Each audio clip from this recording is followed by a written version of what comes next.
Okay, sorry about that. Oh, so my name's Moshe, and I'm coming to you from Israel in the Galilee. And today we're going to talk about the war in Iran. And I better check and make sure the live stream's kicking here. It is. All right.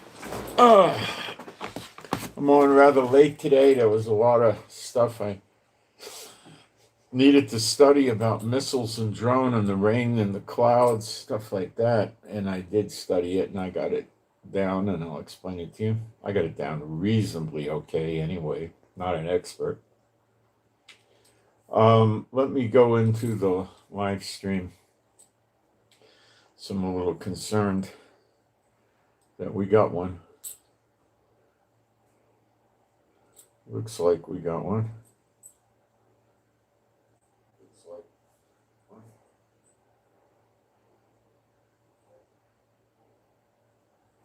Yeah, it appears we got a live stream.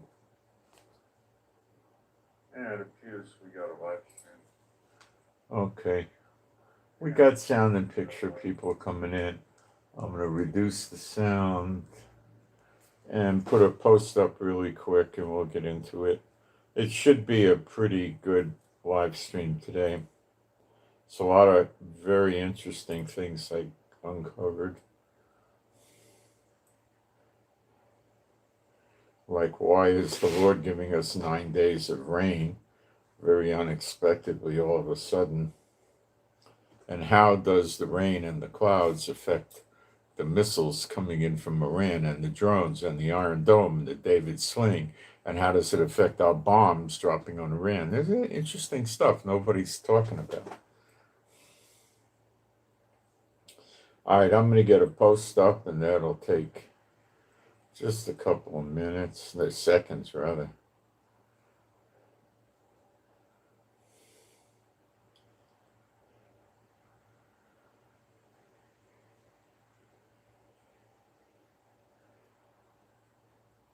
Thought I was doing a good job the last couple of days with the Bible studies, and I was getting compliments, and then the offerings go off a cliff. No offerings at all.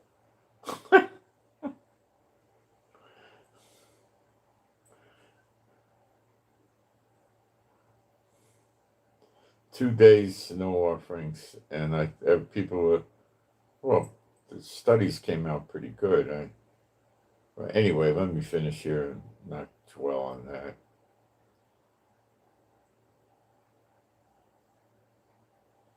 All right, let's get that pinned. Typo check. No typos. Pin it. Pin the message. Okay.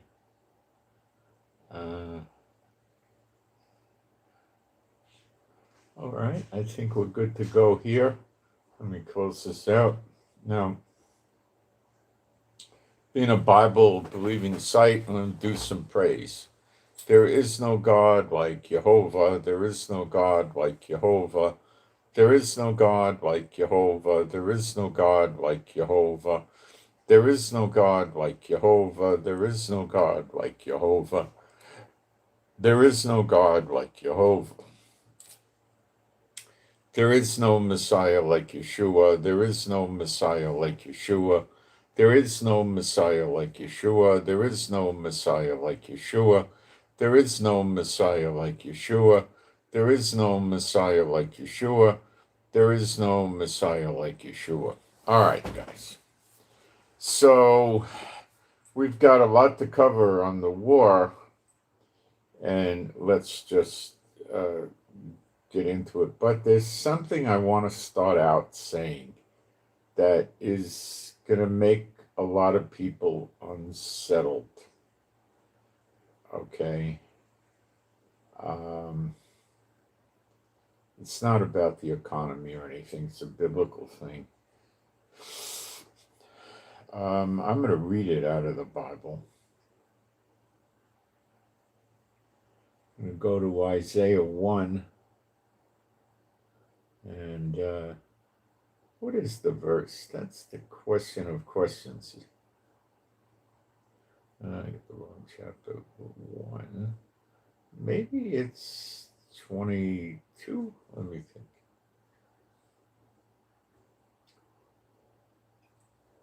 No, it's not 22.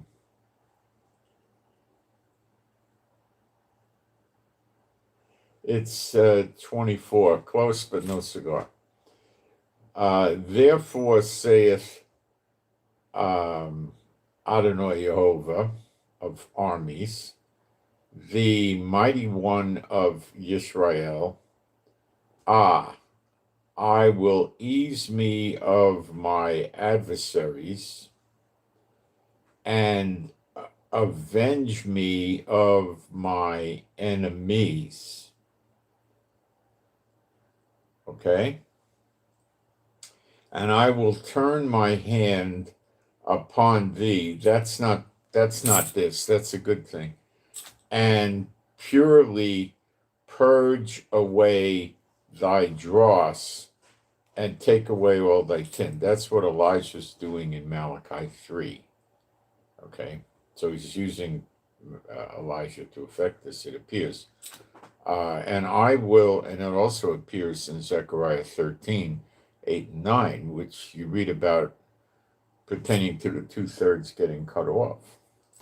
And I will restore thy judges as at the first. The first was Moses and Aaron. They were prophets, they were judges. Elijah and Enoch are prophets and they're judges, the 2 witnesses. And thy counselors, the 70, they'll have the 70 just like Moses and Aaron had the 70. And as at the beginning, afterward thou shalt be called the city of righteousness, the faithful city. Zion shall be redeemed, year of redemption, with judgment. Judgment means punishment on the bad ones as well, I would expect. Let's check that word, 4941, Strong's number.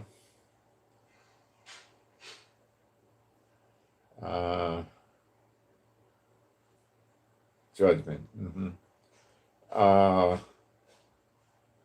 And her converts, that's the non-Israelite born, shall, with righteousness. And how does that work? Because the righteousness, tzedakah, comes from who? From Yeshua. So if you're in Yeshua, you have the righteousness of God. Therefore, you're in Israel, and all Israel shall be saved. But and the destruction of the transgressors and of the sinners will be together. Okay, let's check the word for transgressors.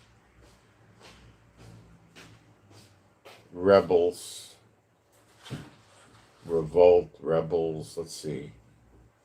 Let's see how Strong's puts it into English. To break away. Okay, so those are your Satan bots. Okay. So the destruction of the transgressors, that would be the ones that are breaking God's laws, the Satan bots, and of the sinners, similar thing, but not necessarily a Satan bot, just one who likes sin, shall be together, and they that forsake Jehovah shall be consumed. That's the enemies. Okay, consumed is 3615, Strong's number. Kala, not kali like the bread. Kala. Challah is the bread, not kala. All right, it's a sound. So I'm going to try to see how Strong's deals with this.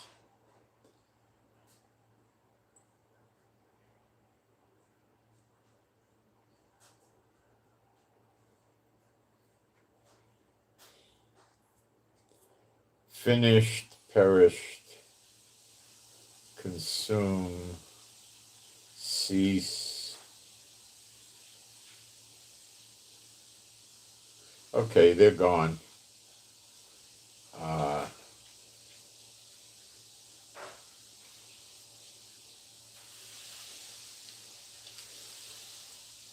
for they shall be ashamed of the oaks which you have desired, and you shall be confounded for the gardens that you have chosen.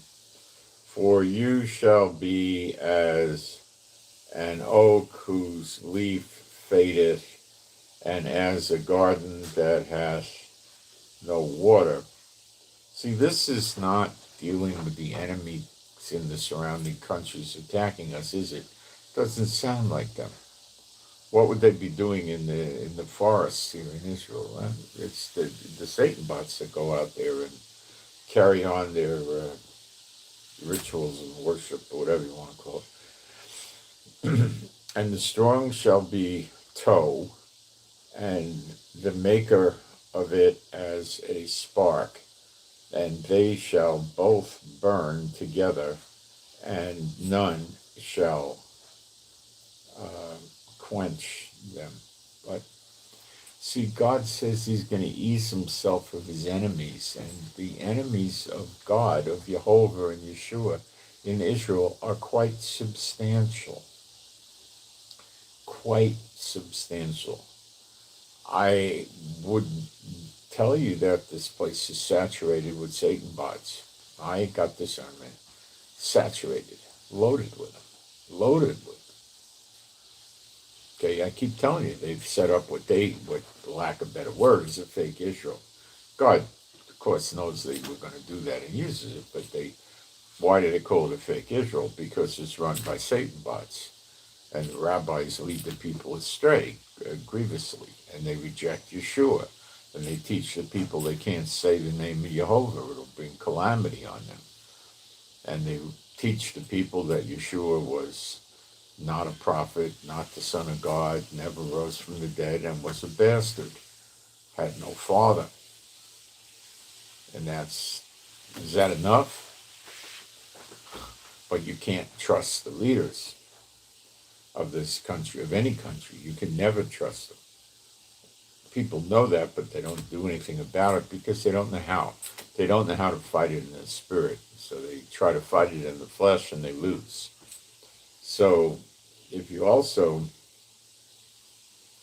go to Zechariah 13:8 and 9, and there's a point tied to the war today that I'm going to bring up.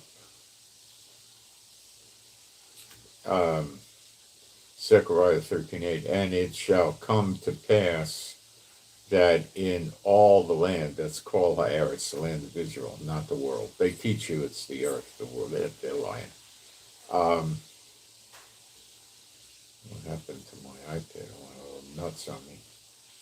Washed out or something. There it comes. In all the land, saith Jehovah, 2 parts thereof shall be cut off, 2/3 cut off, and die. That's dead, right? Die. But the third shall be left therein, and I will bring the third part through the fire, and will refine them as silver is refined, and will try them as gold is tried, and they shall call on my name, and I will hear them, and I will say, it is my people, and they shall say, Jehovah Elohim. Jehovah's my God. Okay, Jehovah's God, or my God. Now, let's just jump into Malachi 3 and build this. Behold, I will send my Malach, my messenger, that's Elijah, and he shall prepare the way before me. That's what Elijah does. And Adonai, the Lord, that's the glory God of Israel, whom you seek, shall suddenly come to his temple. Even the messenger of the covenant, that's back to Elijah, whom you delight in, behold, he shall come, saith Jehovah of hosts. He shall come. But who may abide the day of his coming? Who's going to hang around there, And who shall stand when he appeareth? For he is like a refiner's fire and like a fuller's soap. And he shall sit as a refiner and purifier of silver, and he shall purify the sons of Levi, the Levites, and purge them as gold and silver, that they may offer unto Jehovah an offering in righteousness. Then shall the offering of Judah and Jerusalem be pleasant unto Jehovah in the days of old, as in the days of old, as in the former years. Now, this is likely happening before redemption, before the appearing of the Son of Man in the clouds. So the point I'm leading you through all this is we might be at the tail end of this year of recompenses, getting towards the end, and Jehovah might be deciding it's time to begin the punishment of the bad sinners and the Satan bots that are running things, because it's very painful for Israel.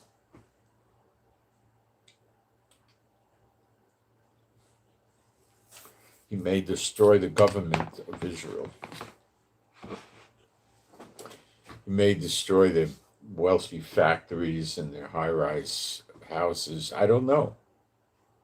I'm not sure, but it's something I'm considering as a phase that we're in right now, because the effectiveness that we have against the Iranians is not far, but it's somewhat less than we thought. We're not in a full siege yet.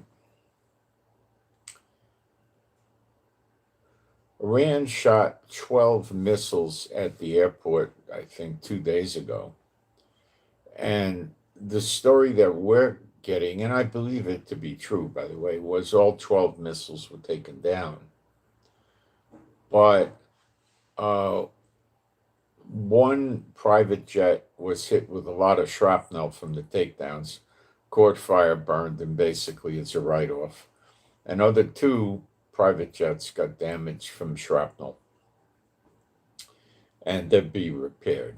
Now, there's a problem with the warning systems in Israel now, and me and my wife have noticed it a few times in our area, and I will explain it to you. Normally, we get warnings. We get sirens,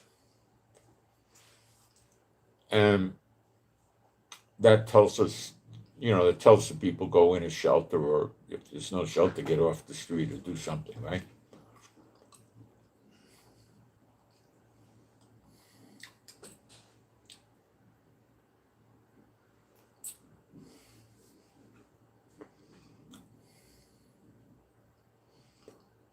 We're hearing takedowns of missiles with no sirens preceding. Now, it's still effectively bringing the missiles down.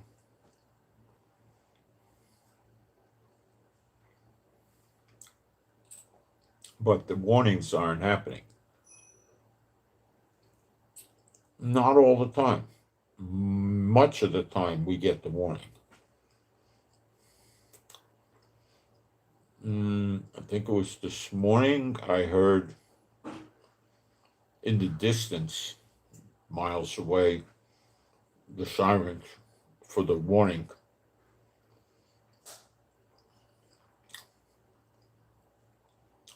I said to my wife, "Oh, they're getting it over there." And then I heard the boom, boom, boom, boom. We must have hit a cluster warhead. Multiple explosions, and that was the takedown. But let me finish the story with you from the Bible. And we'll go to Malachi 4.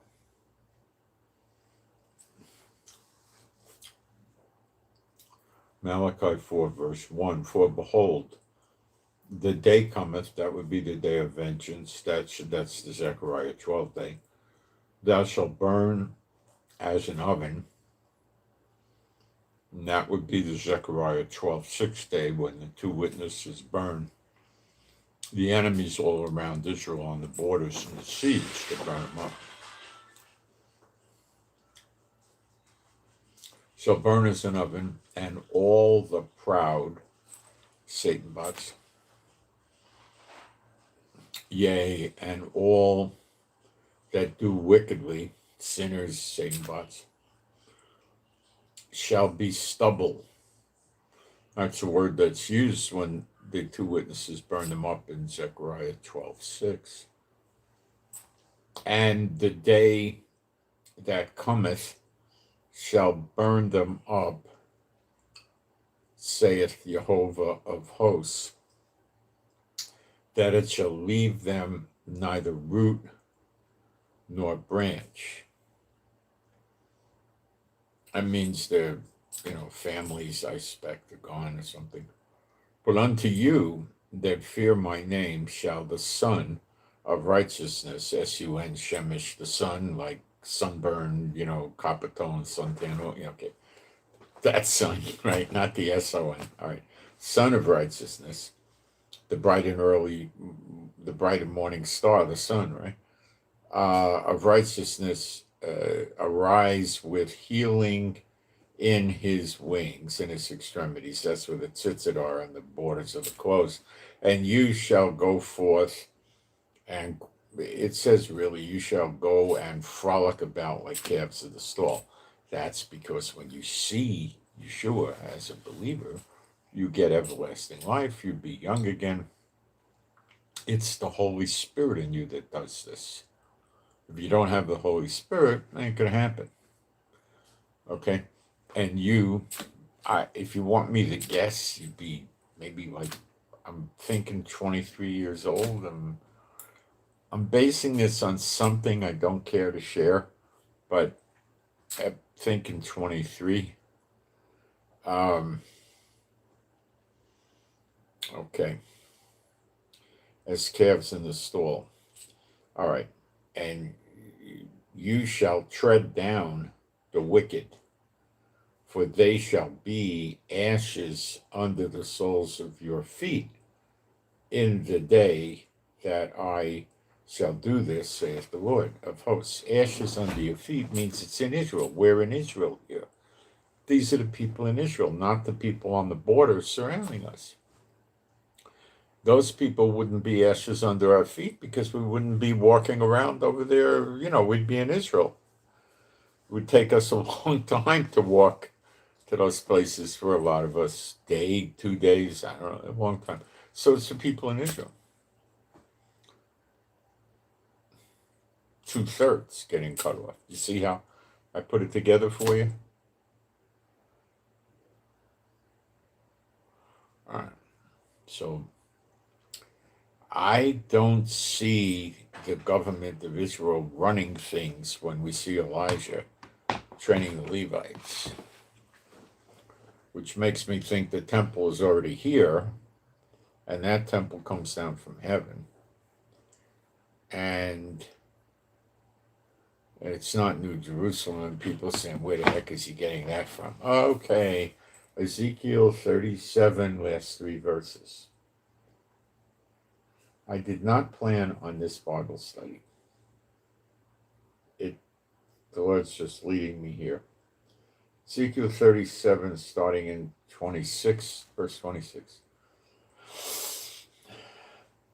Moreover, I will make a covenant of peace with them, with Israel. That's where he puts the law in our heart. gives us a heart of flesh. They shall all know me, from the least to the greatest. They shall no more say, know the Lord. That's Jeremiah 31. A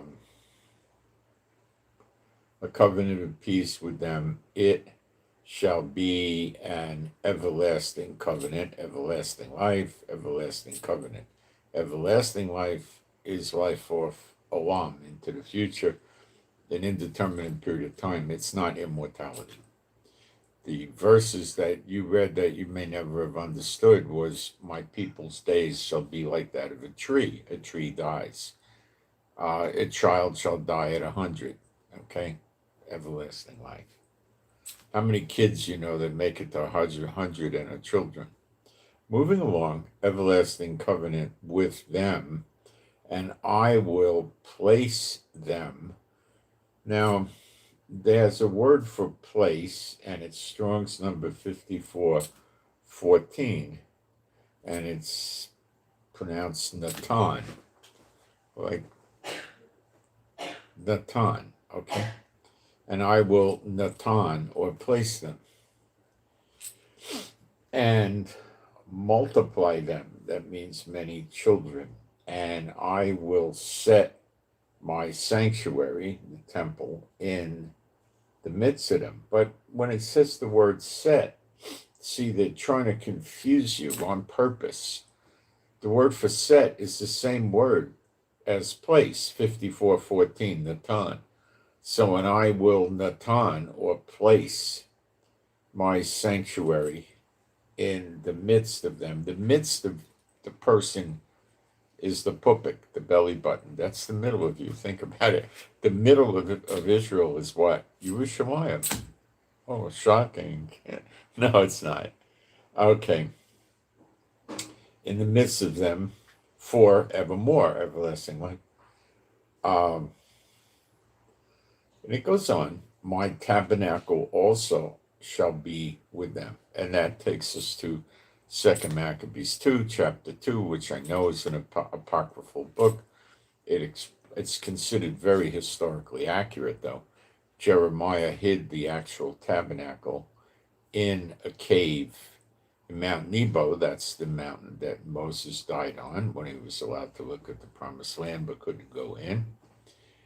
And in there was the altar of incense, the Ark of the Covenant, and the tabernacle. And Jeremiah sealed it up so no one could find it. He says, until the Lord shows mercy on Israel, which is found in Zechariah 1, which is the redemption day. It's coming up. Could be tomorrow, today, I don't know, We don't know the day of the hour. Don't think you're going to know.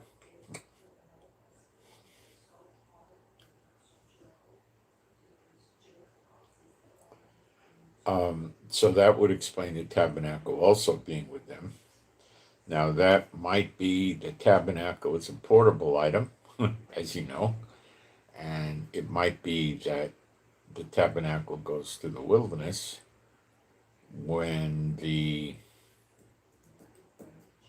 people are in the wilderness on the next great exodus. When they leave their countries, they stop in the wilderness, I think briefly. What's briefly? 40 days or something like that. Not 40 years. No, nothing like that. Maybe 2 weeks. I don't know. Not a long run. Okay. And you pass under the rod, which means the shepherd holds the rod and makes sure the sheep go into the pen. He makes sure he's getting his sheep. He's not getting goats or dogs or, camels or, or whatever, right? And his sheep go in. And then you enter into the bond of the covenant. Okay?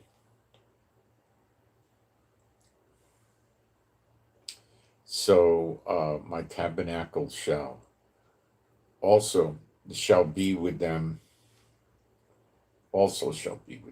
Yea, I will be their Elohim, and they shall be my people.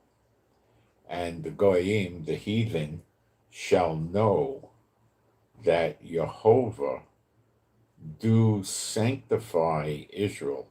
Sanctify, is that the correct word? No. You know how they say holiest, the holies, kadosh, kadashim.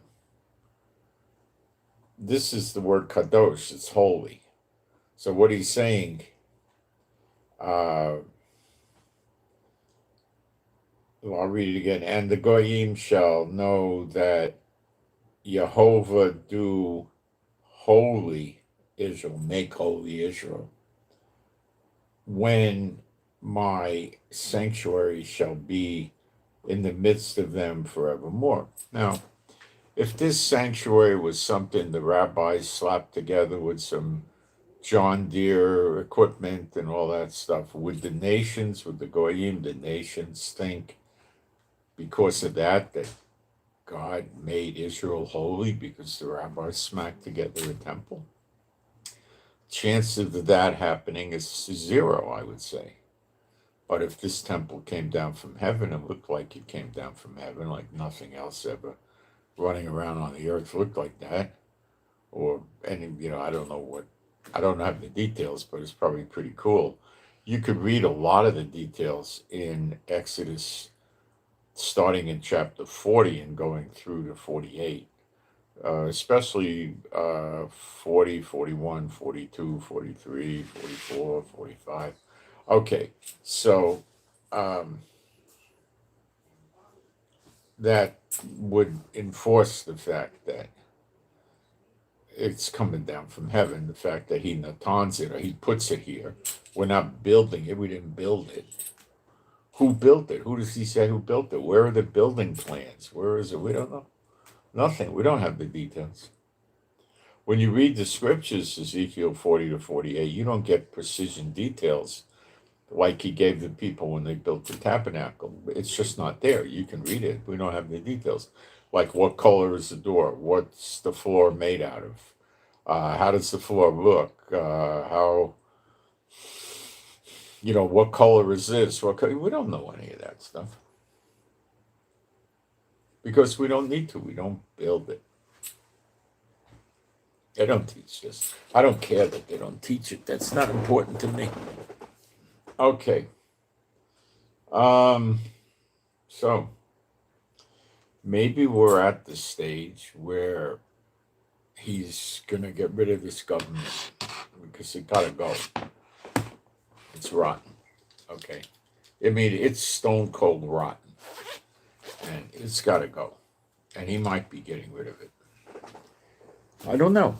He might be getting rid of Iran because it's in the year of recompenses. Now that means the enemies, the controversy over Zion. I'll read that to you. I want to build this completely on the scriptures, okay? I don't want to get into what I think or what I feel or, no, I want to do it with the scriptures.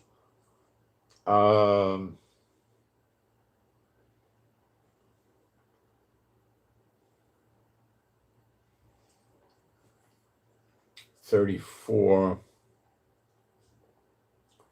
verse 8. For it is the day of the Lord's vengeance. That is a day. And the year of recompenses. It's not a year. It's a prophetic period. And the word is resembling the word year, Shana, but Shanim is plural, not Shana.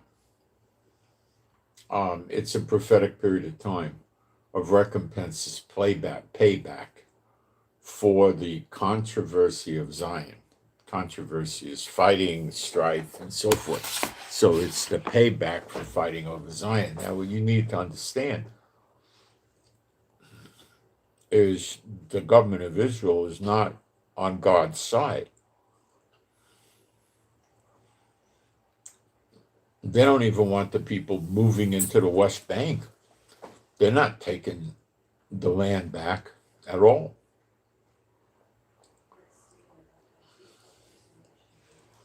Did they ever finish Gaza off? No, they left them alive there to kill us again another day, didn't they?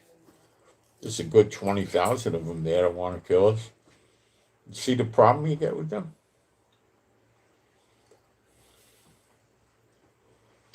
Why didn't they bomb the missile cities? Trump just bombed a few missile cities near that Kharg island in Iran, and apparently destroyed them. Why didn't he go bombing the other missile cities that are being used to attack Israel? Why do you think?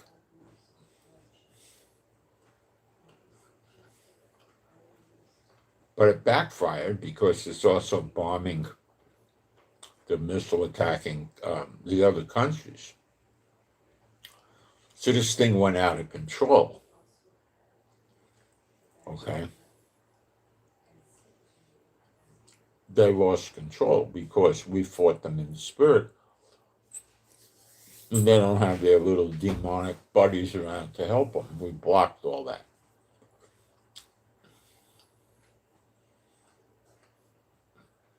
Whatever you bind on earth will be bound in heaven. Whatever you loose on earth will be loosed in heaven. With two or more are gathered together in my name, there I am with them. But if you have people agreeing, the Heavenly Father will do it. And we have plenty of people agreeing to these bindings and loosings and prayers, tossing and so forth. So there you have it. All right. So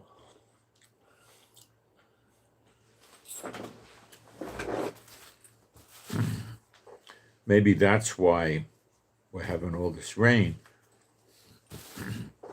because the iron domes don't work that effectively in the rain. And that might be why we're getting a lot of successful hits from the Iranians. Not a lot, we're getting some effective hits from the Iranians. Do you think God wants the people of Israel trusting this satanic government and that sort of, and the military and the Iron Dome, or trusting him? Obviously, he's trying to bring them around to trusting him, isn't he? See where I'm coming from now? I'm not getting the impression he's trying to punish Israel that much right now, though. No. Now, let's look at this bad weather for 9 days another way.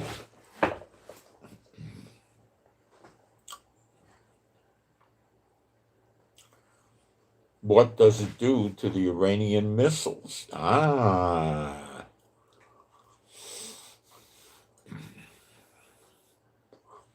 These long-range hypersonic ballistic missiles are very different than the missiles they're using to shoot across the Gulf and hit Kuwait, Bahrain, and all that. Okay. These things fly high like an airliner over the weather. You know, you get into an airplane, you take a trip, and it's nasty and rainy. You get on the plane, you got a wet raincoat or wet hat, you know. You sit down and you buckle up and the plane takes off.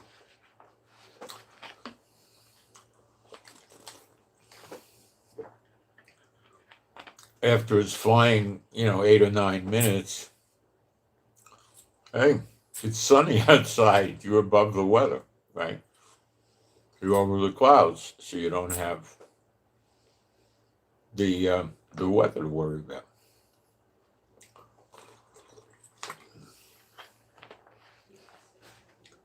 I think probably at about 15,000 feet, you get rid of most of the weather or all of it or something like that. So, it's a great feeling when that happens. Oh, it's sunny, it's nice outside. All the, from being in the rain goes away, And then you might land in another city that's raining, or you might land in another city where it's beautiful still. You don't know. Okay. It could go either way. So, Iranian missiles go up in Iran. They gain altitude. They fly. They get the thing over the general target area. And then it descends. And as it comes down, it tries to fine-tune the position of the missile head, the warhead, to hit the target. You can use an optical sensor. You could use GPS if it's not being blocked or jammed, that kind of thing, right? So it comes down and makes minor adjustments to hit the actual target. But when it comes down and there's clouds and rain, there's no great ability to make an adjustment. And the missile or the warhead for the missile may go off target and just hit the general vicinity.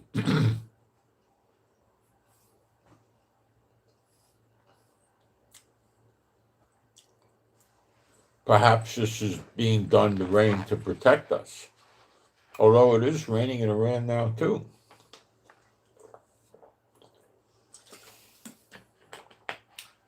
Similar to what we have, except they have another phenomenon.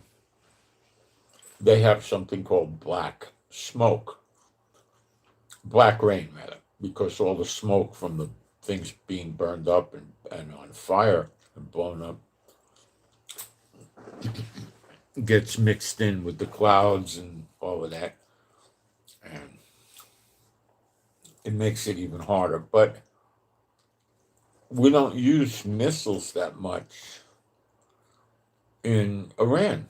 We might fire missiles from a plane, but that's not going to be at any great distance at all.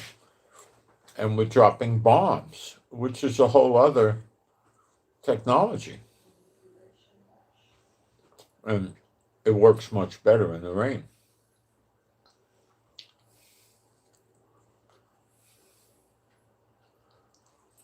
The plane just keeps flying and maneuvering till it gets itself to the point where it knows where it is. And then it drops the bombs, which may travel, of course, but that's what happens. A missile doesn't say, gee, I don't know where I am now, and turn around and fly back up over the clouds and come down again, but a pilot could.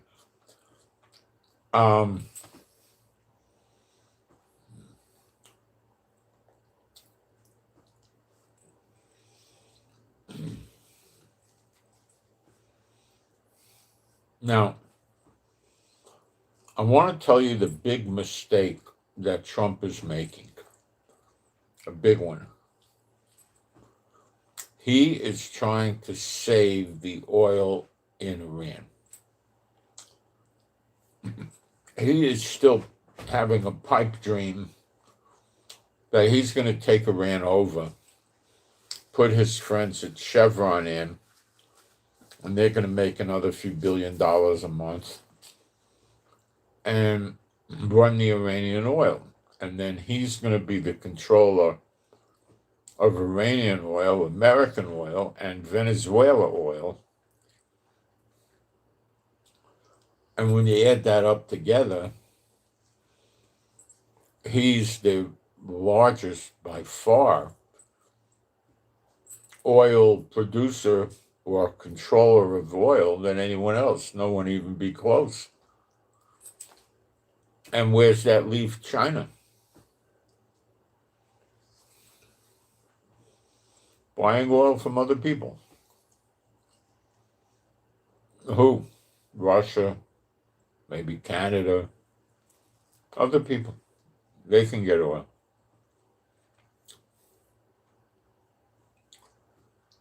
It's just going to make Iran feel warm and mushy inside, China feel warm and mushy inside now.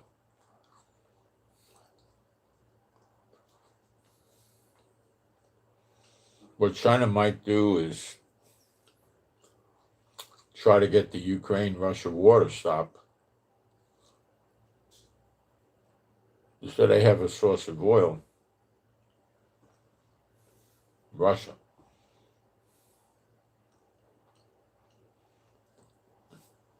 All they got to do is convince Vladimir Putin to not try to keep any of the land he took in in Ukraine. Then Zelensky will settle with him.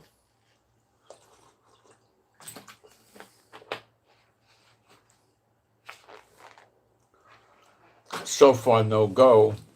But since Trump is so disgusted at NATO and Europe, he might just say, I wash my hands of the Ukraine thing, you're on your own. And then they'll just tell Ukraine, hey, if you don't take it, we're just going to let Russia wipe you out. That's all. No weapons, no nothing. And we're going to tell Russia we can't work with you anymore. And basically give them a free hand. And then they'll remove the sanctions from Russia. They'll go back to getting LNG gas from Russia. And they'll go back to getting oil from Russia. So Trump is making a bad mistake there. Trump has not destroyed all the oil fields yet, nor the LNG, nor has Trump destroyed Iran's pipelines. Big, big mistake. And this goes in the same thing I told you all along. Trump doesn't yet understand the Middle East, and I believe he never will. He just doesn't get it. He's an old man. What's wrong? He's still playing the game. I'm going to save Iran. And prophecy says no, it's going to be destroyed. So he wants that oil so he could start rebuilding Iran and prop up the oil. Now, Qatar got some damage, I think, yesterday from Iran on their LNG production plants. And they basically said they lost 17% of their LNG, liquid natural gas. Now, when you take that 17% of their production, okay, Qatar's production, and you look at it in the greatest scheme of things, the world production of LNG, you come up with a figure of 3 to 4%. So how significant is it to the world? Not very. But other countries in the Middle East have had their LNG damaged. And prices on that, let me go through some things with you. I can't have everything in my head here, but let me go through it with you. Now, these are the things that you're likely not hearing about because the media doesn't talk like this. I would like to interrupt you with a piece of news I think you'll be interested in. Oh, who? Okay. Israeli forces attack Palestinians with tear gas to prevent them from performing Eid prayers at the Al-As compound, which has been closed by Israeli authorities since the start of the U.S.-Israeli war on Iran. So they had a mini war of the Arabs trying to get in to the Temple Mount area to do prayer, and they attacked the Arabs with tear gas. They actually attacked them. Wow. Okay, guys. So I don't know how well you heard that, but Israeli military attacked the Arabs with tear gas at the Al-As Mosque to stop them from getting in with their prayers. Today's Friday. I believe this is a special holiday, the last Friday of Ramadan. Ramadan is a bloody awful holiday, And Japan and China basically made it illegal, and everybody should. Technically, this is the last day of their month of Ramadan. Isn't it that just the last Friday, or it's the actual end of It's the Ramadan? actual last day before the new moon is seen, which will be tonight. They're still going by a sighted moon. So this is the end of Ramadan per Today se. is. Right? Okay, so it appears that the last Friday of Ramadan and the end of Ramadan coincide with today. Look, there's some prayers I want to do because they were important. I'm going to give you the prayer and then you guys can agree with it, okay?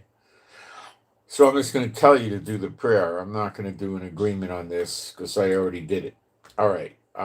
So the prayer request is for SB, Sierra Bravo, SB, Sierra Bravo. The prayer is kidney stones to be dissolved or go away. No need for surgery. So the prayer request is for SB, Sierra Bravo, that the kidney stones go away or dissolve, and there's no need for surgery. Okay.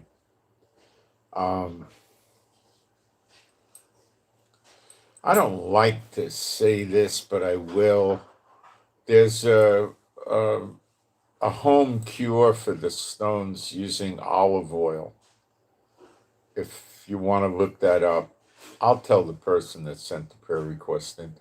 You lay on your side when you sleep and you take a bunch of olive oil at night, and the stones really do come out. I've seen people do it and it works. Yeah. Olive oil. What's a bottle of olive oil? Good olive oil from Israel? I don't know, $5, $7. What's the surgery? 17,000. I don't know. Okay. The next prayer is for CGK, Charlie Golf Kilo, CGK, Charlie Golf Kilo. The prayer request is that I'm going to do this and you could agree with me. My Heavenly Father Jehovah, I pray for CGK to find work or get a job, a good job. And I submit this to you, my Heavenly Father, this prayer, B'Shem Yeshua HaMashiach, and you can agree with this if you like and you're a believer. Okay. Those are the only two prayer requests I got. Okay.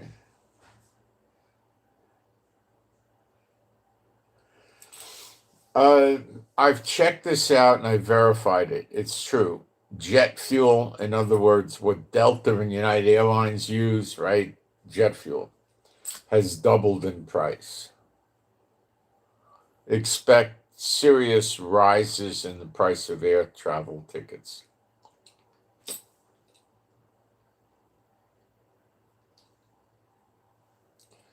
They're going to put in a fuel subsidy, as they call it, which may not be stated as a fuel subsidy, or it might be, but they're going to raise prices. What do I think prices will be? Well, if you're buying a $300 ticket, it's probably going to go up $100. If you're buying a $1,000 ticket, probably $200-300. That's my guess. Are they being honest and fair about it or profiteering? Likely profiteering. Okay, drone sightings. This goes all the way back to March 18th or 19th. Today's the 20th, so I'm being facetious. The sightings have triggered significant security concerns in Washington, D.C., especially given the current heightened alert status involving U.S. and Israeli operations in the Middle East. The details, the location, the drones were detected over Fort Leslie McNair in a historic Army base located in southwestern District of Columbia, targeting residents. The base currently houses the residences of the Secretary of State Marco Rubio, and Secretary of Defense Pete Hegseth. It is unusual for civilian cabinet members to live on military bases, but several Trump administration officials reportedly moved there recently due to security concerns. Now, when you live in a military base is run by MPs, military police. They get trained just like regular city police. They investigate rapes, burglaries, car thefts, assaults, fights, weapons violations, all kinds of stuff, right? They got weapons and they are perfectly capable of protecting the base. They're trained how to do it. They know how to do it, and they keep these guys safe. And above and beyond everything else, they likely keep a bunch of guys in front and behind the house. Maybe a car with two guys in front of the house, and maybe some people behind the house, or they might just. There's a number of ways they can monitor cameras at a command station a quarter mile away or half a mile away. And yeah, they're keeping these guys safe. Chances are they're keeping a couple of MPs in front of the house, or they might not have MPs. They might use Secret Service, or they might have CID agents. CID is like a detective for them MPs. Or they might use special agents in military intelligence, which they probably don't, but they could. But they're very competent. The MPs can protect these guys on a base. All they got to do is keep strangers away from the base. Now, when you get into drones, it gets different. What equipment do the MPs have to stop drones? Probably nothing. Okay. The sightings reports indicate that multiple drones were observed in a single night within the last 10 days. Government response, the incident prompted a high-level meeting at the White House. Officials reportedly discussed relocating both Rubio and Hegseth for their safety, which I'm pretty sure they'll go through with. Though a senior administration official confirmed they have not been moved yet. Well, they have to locate a suitable place. They have to let Hegseth and Rubio go over there with their families and see if they like the place, and then they got to get ready to move.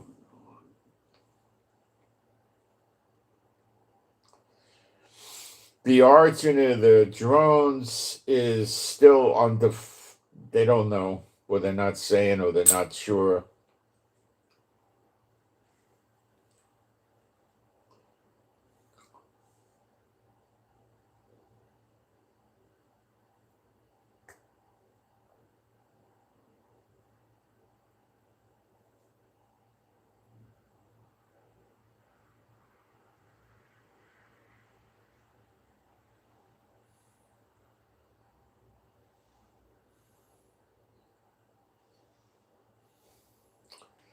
Okay.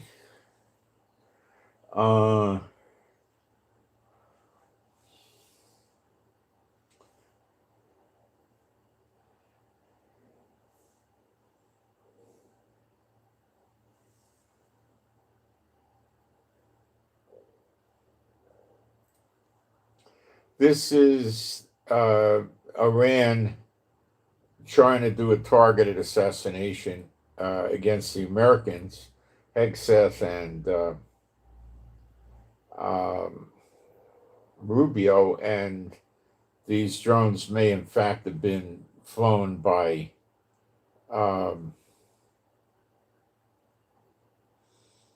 sleeper agents. I don't know. The reason they want to stay on that particular base is it's in DC, and it's probably a very brief drive for them to get back to work in the White House or wherever they happen to be working in DC. It's easy.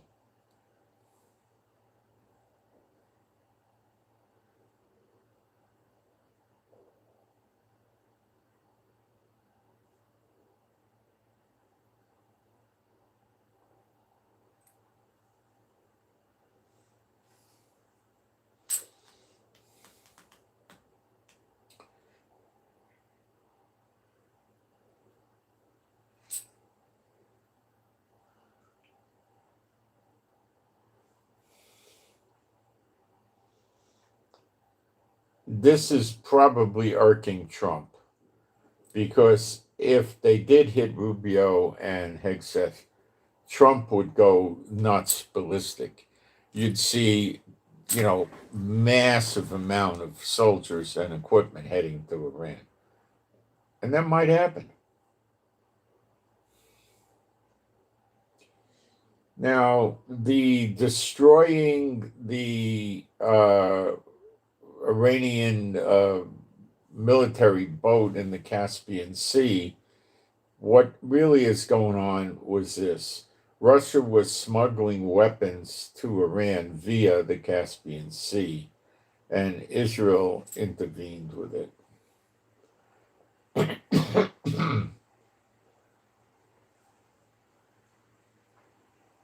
So these weapons could be offensive too.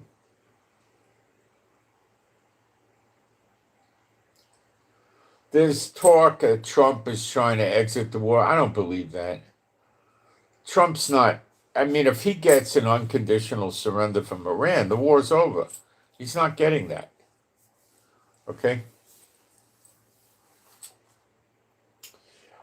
We attacked 4 bridges on the Litani River in Lebanon. As I told you, the Hezbollah was crossing the Litani River on the bridges and keeping themselves in the south by our border, South Lebanon by our border. So by blowing up these 4 bridges, we're stopping a lot of traffic of Hezbollah back down to the south of Lebanon. The Litani River is 17 to 18 miles away from the Israeli border with Lebanon. Now, you don't know this, in my opinion. In the last 24 hours, 19 rockets were fired from Syria towards Israel and IDF positions that we hold in the Syrian Golan Heights.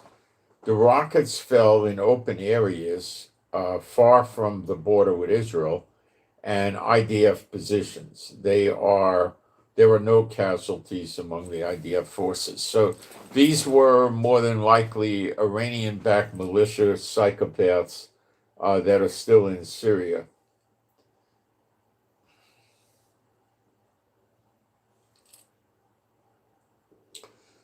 Nothing happened, but we've got to pay attention to it.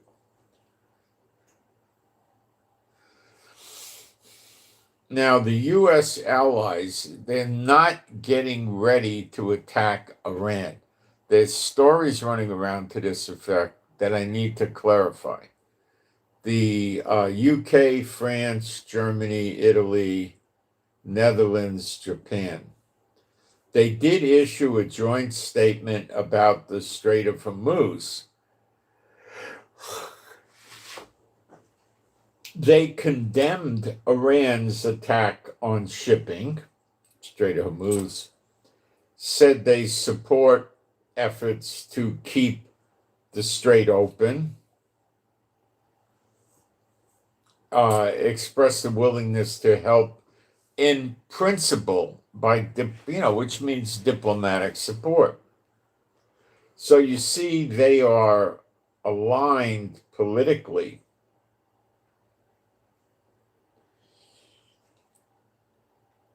What's not true is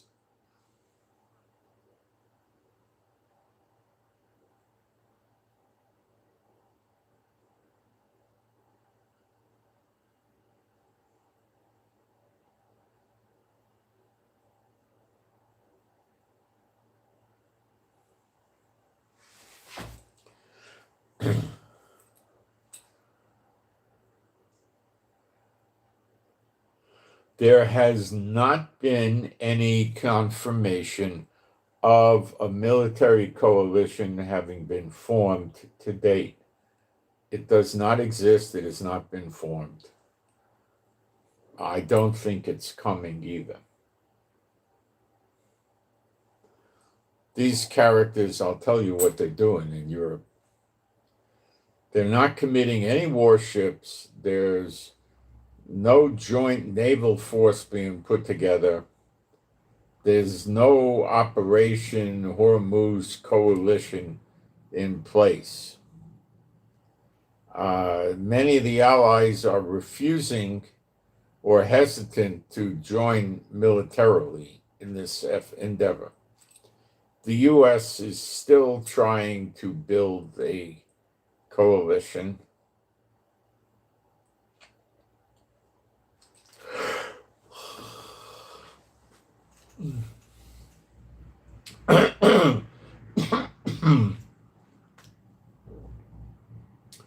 They put requests out to 7 countries, have not produced firm commitments.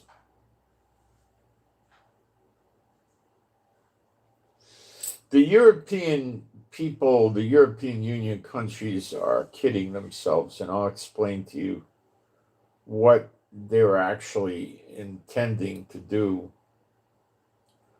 which is actually comical and sad at the same time. But it just again goes to show you how few people understand the Middle East. They don't, Trump doesn't. So they keep making the same mistakes. And Iran understands the West, but they keep doing things the way they want because they get away with it. If they weren't getting away with it,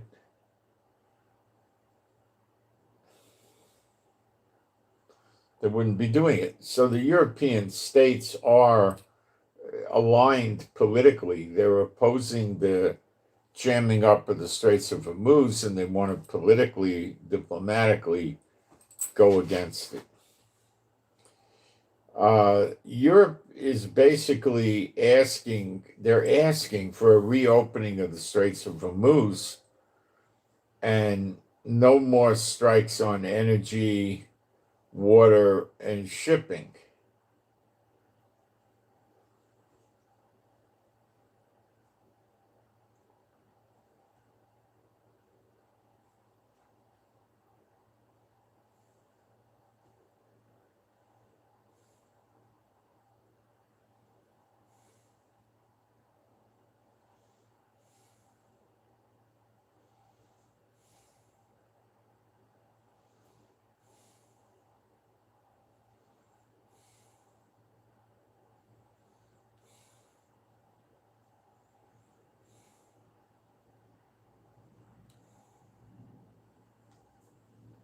Okay. They're going to try to talk to Iran, and they're going to try to get the sanctions lifted. And they're going to try to end the fighting and continue the flow of oil and liquid natural gas and buy it from Iran. And they're going to tell the United States to go take a long walk on a short pier. That's what they're going to do. And the knee-jerk reaction to this is going to be Trump's going to tell Europe they can deal with the Ukraine-Russia problem without him.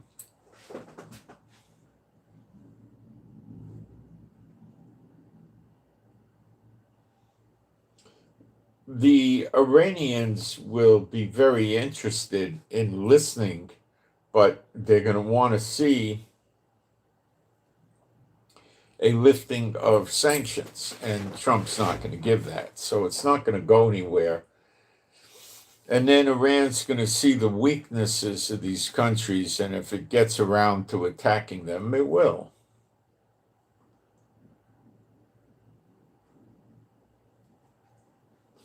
The G7 countries, the leaders agreed to establish coordination between the G7 member countries and the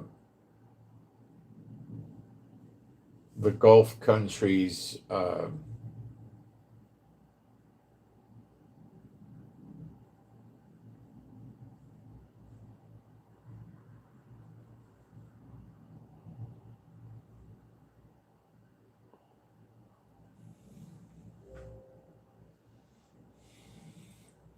So the G7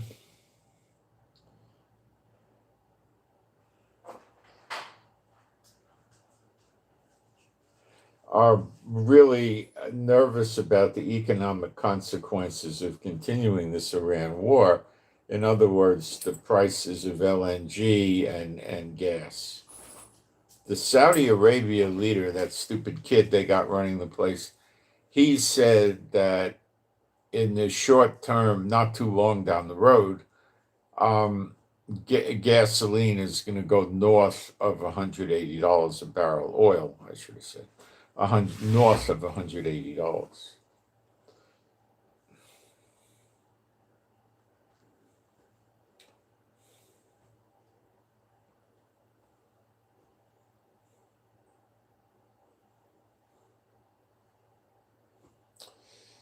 Israel is also making another mistake that I consider to be a very bad one. They're stopped shooting down these Iranian cluster missiles because they have they have 9 major clusters that break up, and each one has 9 little explosives. It's just like 1 or 2 kilos. If it hits you, it could kill you or severely damage you. If you're in your car and it hits your car, it could kill you or cause serious damage, or maybe not. It depends. Probably going to give you some damage. But they're going to stop shooting them down to conserve takedown missiles, because if the people are in their bomb shelters, it's really not going to harm them. And I agree. The only thing it's going to do to your bomb shelter is ruin the paint job.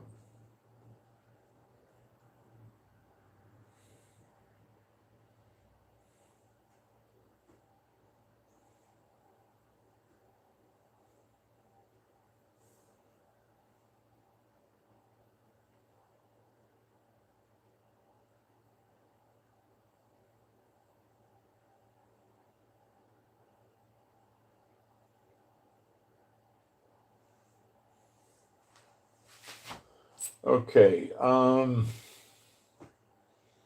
I don't agree with this, but that's what they're doing. You can't always be in a shelter, or you can't always be indoors. I mean, it's to the point where these things are so small. If you're in your house, it very likely isn't going to do much to you.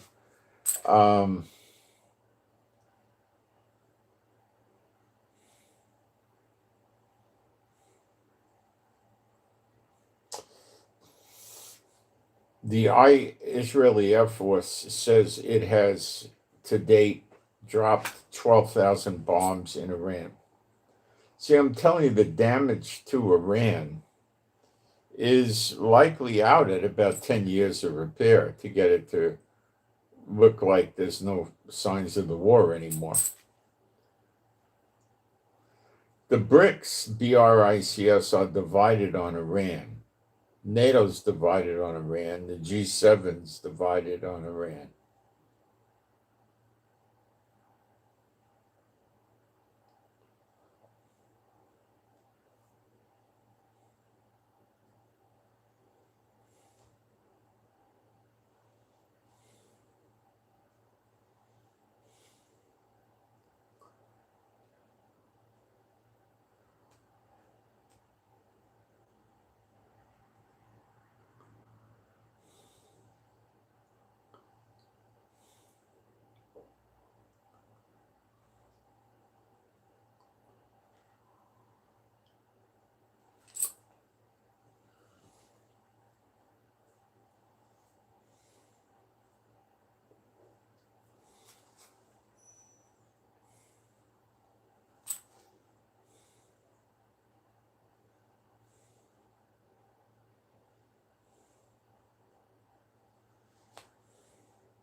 So the G7 is not going to do anything about this. It's not a geopolitical thing. BRICS is not, not much is going to happen from these organizations. Some of them support Iran, some of them not happy with Iran. And, at this point, they're not interested in getting involved, is the predominant theme.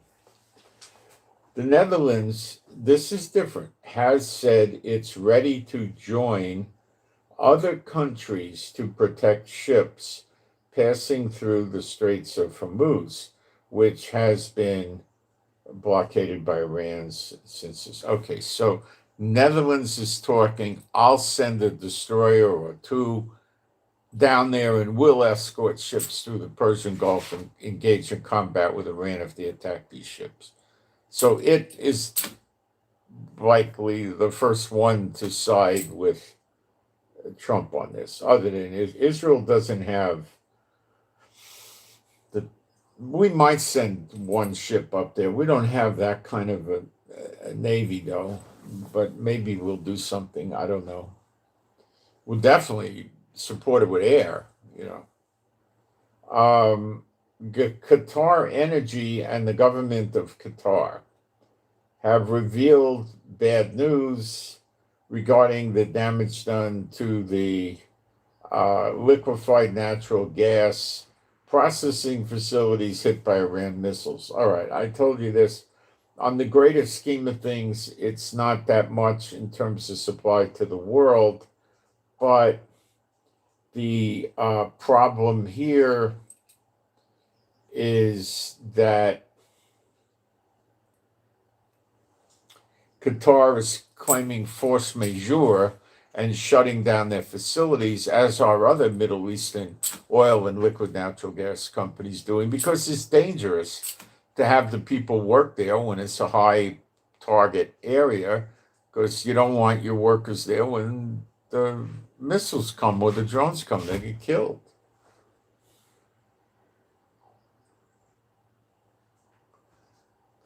The Qatarians said that they'll need a minimum of 3 up to 5 years to get their system repaired after this damage from the Iranians. And they can't even start working on it yet because they're still under steady attack.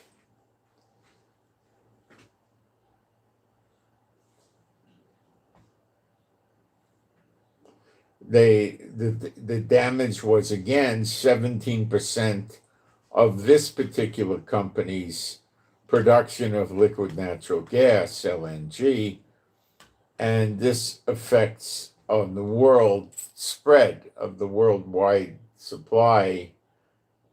It affects between 3 and 4% of the world's supply. So in the greater scheme of things, it's not such a big deal, but it is because other Middle Eastern countries are affected too, and it starts to add up, and then the prices rise, and we'll cover that too.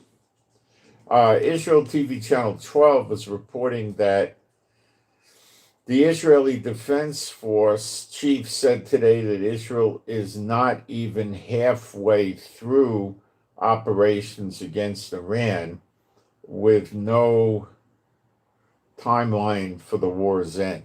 Well, and Trump has just got troops, Marines, in boats on the water coming over here for ground op, which I believe will be Karj Island, Kharg, which Iran uses to run 90% of their oil sales through. It's an island, the ships dock up there at a pier, and they got a massive amount of oil.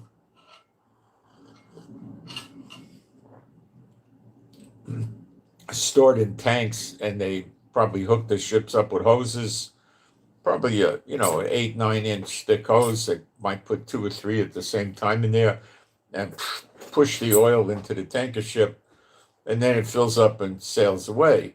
And they probably have pipelines from the refineries to these storage tanks, my guess on the pipelines.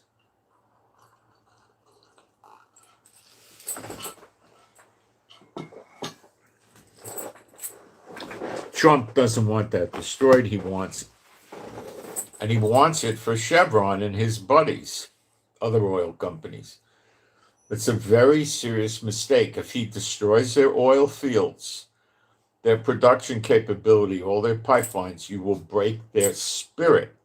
And they will begin to think there's no future for us. He's still got this pipe dream that they're going to surrender. They're not. He's going to want them to never be in control of that country again, to leave, and they're never going to do it. So it's not happening. Did Gaza ever give up? No. Did they ever agree to leave, give up their weapons, not run Gaza? No. They didn't have the same thing in Iran, I guarantee it. They're going to give up when they're dead. And the other major mistake that him and Netanyahu both make, and Netanyahu makes it up in Lebanon and Gaza, is go kill the soldiers. Stop worrying about the equipment. They could have 500,000 missiles and they could have, 2,900 launchers. But if they don't have people, what does it matter? You got to get rid of the army. They're not really doing that either. They're not fighting the war well. Netanyahu has stupid ideas that don't work. Taking killing the leaders, does that work? Look how many leaders they've gone through in Iran, and they're still shooting missiles every day. It doesn't really do that much. Look at them, they're still sitting alive in Gaza after we killed the leader. It's a waste of time. Why don't they go kill the missiles firing systems? Why didn't they go in there and start with, number one, the anti-aircraft systems, which they did do a lot of work on that. And then number two, just go and stop the missiles from being fired. Then you would have had them where they can't do anything, because they probably can't do that much against the Iranian missiles. And there could be a lot more Iranian missiles and launchers than they are aware of.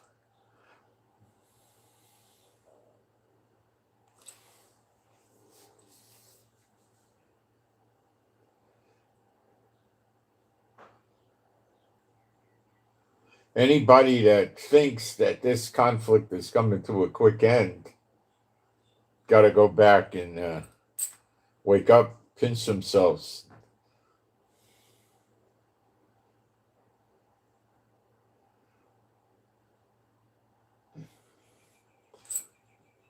So Reuters published that Saudi Arabia said that they're projecting oil prices could soar over 180 a barrel if these disruptions in the production and all that don't go away.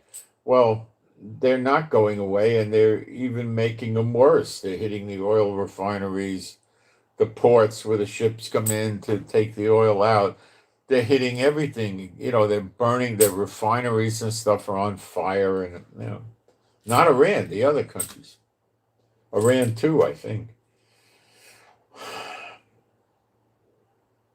The Trump administration has approved $7 billion in weapons to the UAE, a sale of $7 billion to the UAE. And the State Department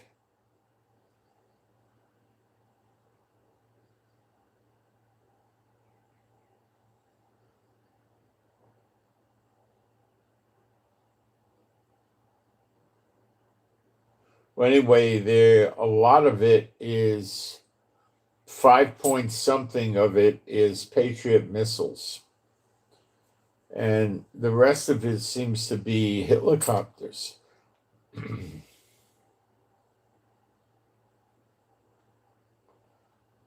In addition, 3 Middle Eastern countries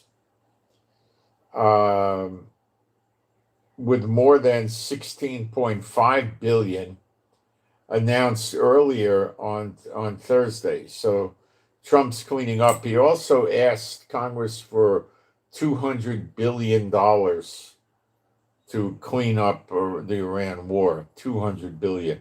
Does it sound like Trump's leaving next week? You know what $200 billion buys? A lot of war.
Since the war started, the LNG gas went up 50 to 80%.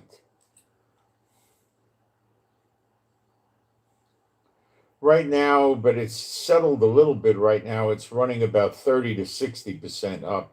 It depends on the country you're looking at and the day also.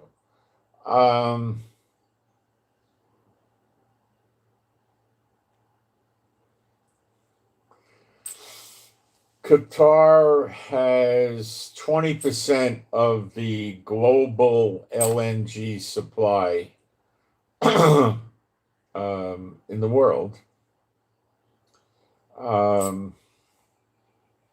The Straits of Hormuz have basically stopped all the Qatar shipping, plus the force majeure of closing the LNG industry across the board because of a risk to the workers from the war. So, it's real. I mean, yeah, it's a real risk.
So the Iranians were saying they did these big attacks on everybody in recent days because of a response. They wanted to teach the other countries not to attack their infrastructure. And right after they said that, Israel did attack their infrastructure again. And Trump bringing the Marines in, what is it, 6,000 or so? So come on. uh, they're not taking Iran seriously. You can't listen to them. Um, they're just liars, and they're saying, "Well, we're respecting. Everybody wants to de-escalate, and we're respecting that." Yeah, nobody. Well, yeah, Europe wants to de-escalate. That's true. That is true.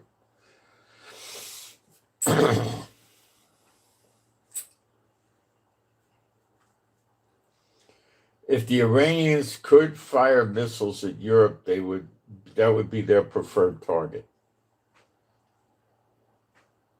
And the European leaders don't have that down yet.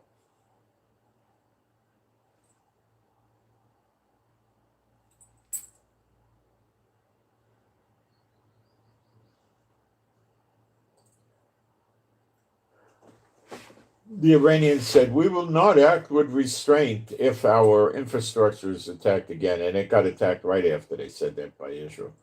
Netanyahu understands that the Iranians, you can't listen to what comes out of their mouth. It's a joke.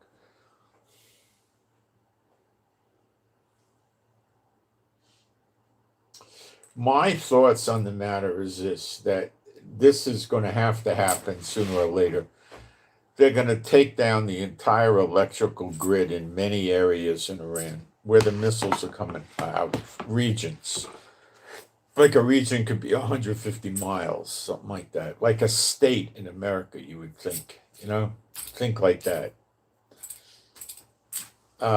Maybe bigger. And that's how they're going to stop a lot of the missile launches. Now, how does that work? Well, you're going to say, or people will say, well, wait a minute.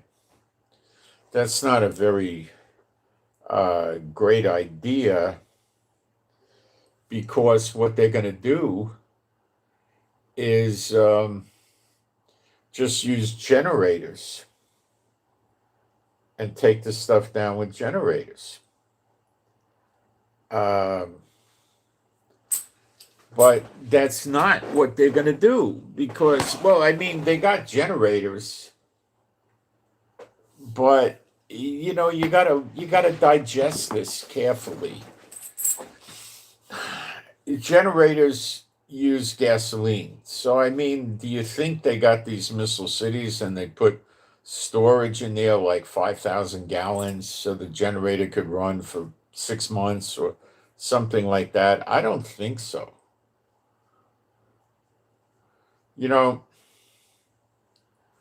I don't know how they did it. If they used generators, what they did to run the generators, I'm not sure. But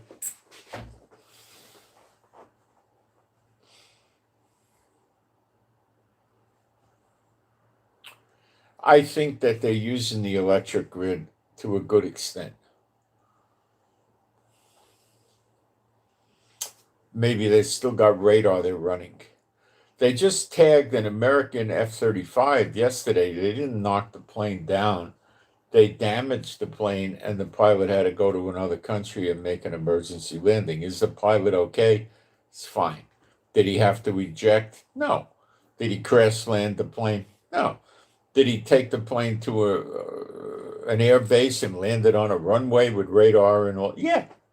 So what kind of damage did they do to the plane? Did they knock its wing off? Did they blow the motor out? No, they must have, who knows what they did. They might have hurt a hydraulic system or made holes in the fuselage, or so. I don't know what happened. But it certainly it didn't do much. So they still got air defense systems. So why didn't Trump and Netanyahu finish that off? I don't understand. See?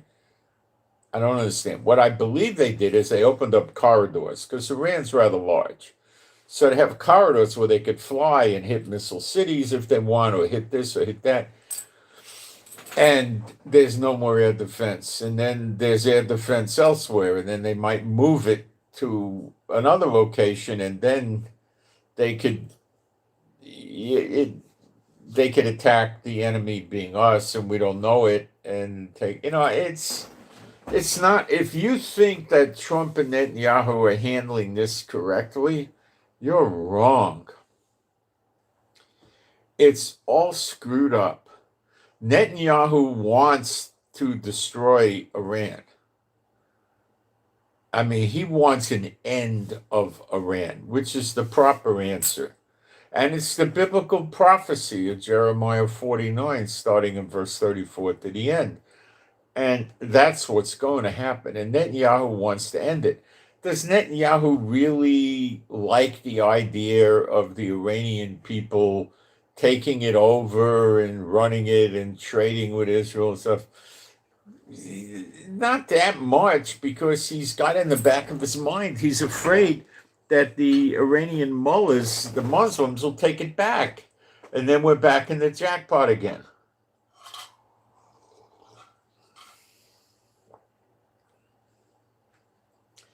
If there is no Iran, there is no Iran. Then there is no Houthi threat, there's no Hamas threat, and there's no Hezbollah threat, and there's no Iran-backed militias in Iraq and Syria threat. Because nobody's paying them, nobody's giving them weapons, it's over.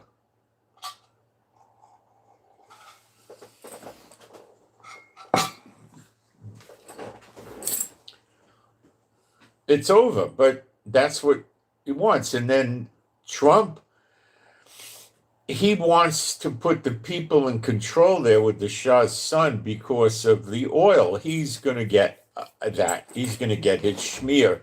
That's what he's interested in. And you're talking about a massive amount of oil, not as good as Venezuela, but plenty good. And he wants it for the oil companies, who are going to be very grateful to him. Let's leave it at that. And he's clinging to it, and he won't destroy the pipelines. He needs, look, the way this is going to end is not the way Trump sees it. Netanyahu's got a better handle on it, not because of the prophecies, but because he sees what's necessary, and Trump doesn't understand it yet. Probably never will. Why is he bringing in the soldiers? He's going to put them on Card Island? How do you put let's see how big Card Island is anyway. I mean, 6,000? That's like much bigger than where I live. It's like a lot bigger, maybe twice the size where I live. I don't know what he's. Let's get dimensions in this, okay? KHARG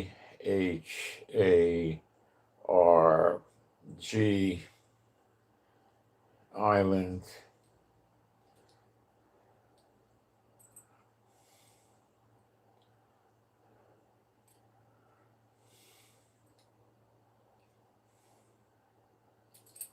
How big can the place be? I mean, what if it's 2 or 3 miles?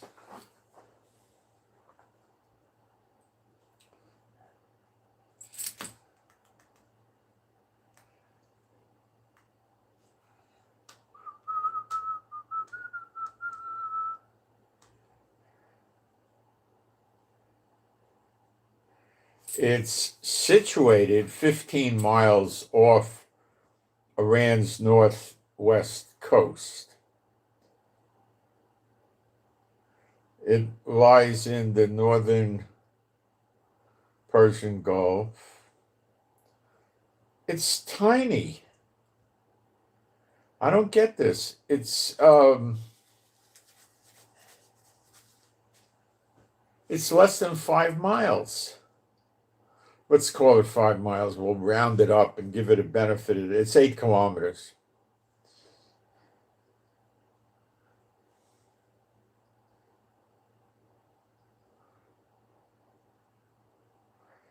It handles 90% of Iran's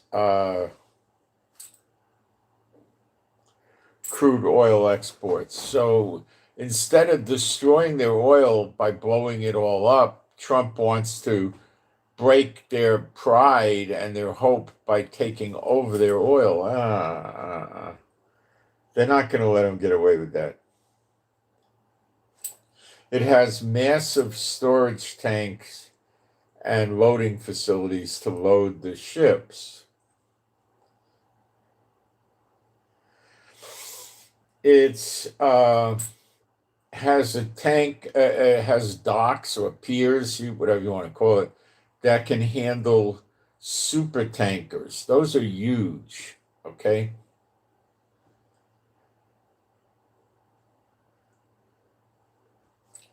Now, that would probably be a deep water dock, so it's probably a quarter or a half a mile off the shore of the island.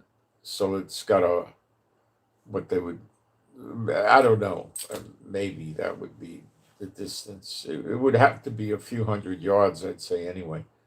Um, the ship might need 25, 30 feet of water to dock up, something like that, right? Um, they do have pipelines from the mainline oil fields to the storage tanks. Then from the storage tanks, they would run hoses of a sort into the ship and load the ship.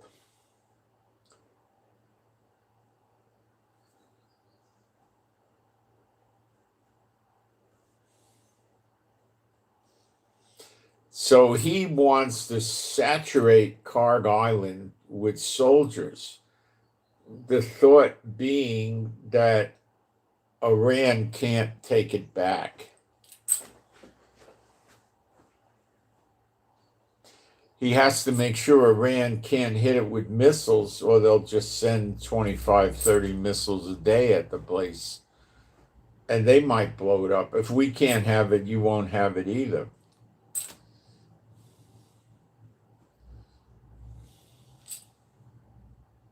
See, it's with Trump, it's all with the money. What does he do with Gaza? He wants, Trump casino resorts.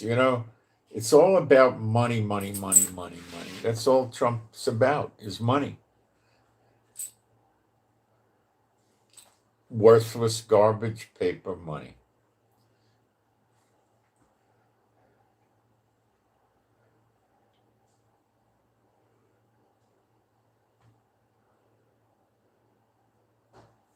See, many of the presidents you had in America were worth, a few $1,000,000. That's it.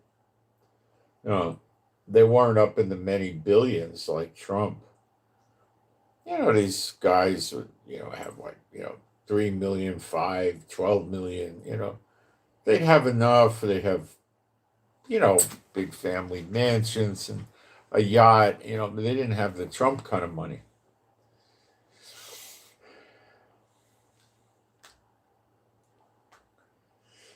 America generates a lot of oil, and their production is very high.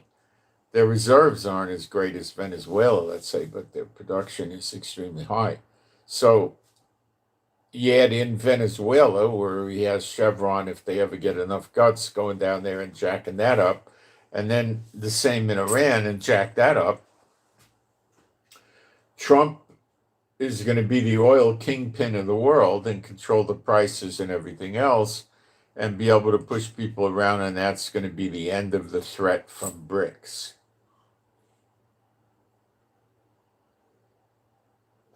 Then he could still put sanctions on people and all that stuff. That's his mindset.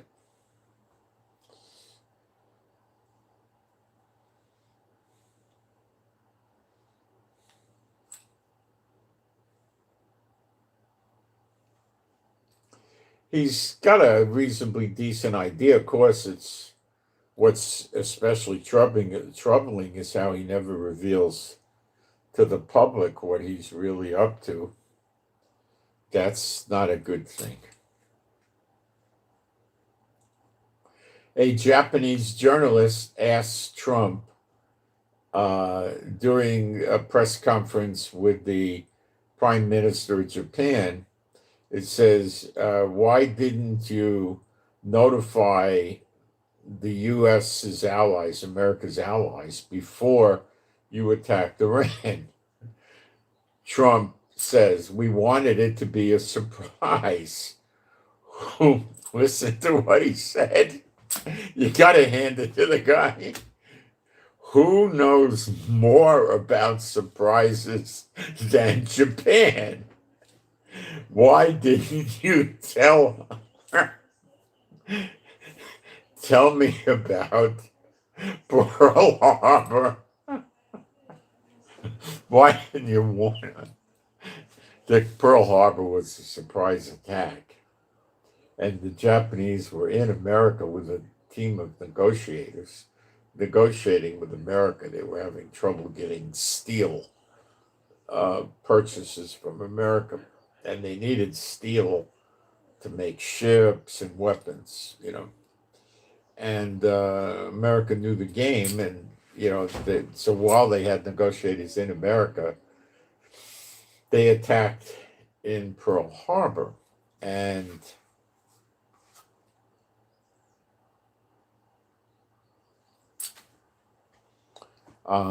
that was a surprise attack. And America sent the negotiators.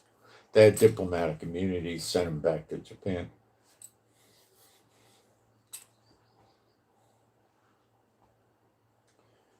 Combined American and Israeli forces, 16,000 strikes on Iranian targets in less than 3 weeks. Now, guys, that's many years of repairs. You walk around the streets of Tehran, you're looking at wrecked, burnt out buildings all over the place. Lots of places like that, okay? Israel conducted about 8,500 strikes, using a total of 12,000 munitions. Those would be missiles, rockets, bombs. While the American forces struck approximately 7,800 targets and damaged or destroyed more than 120 Iranian vessels. Imagine that. They so far took out 120 Iranian vessels. So Iran lost his air force, which was basically nothing, and they knew it. They lost their navy, which was something to them, but not much. They lost it. And they haven't lost much else.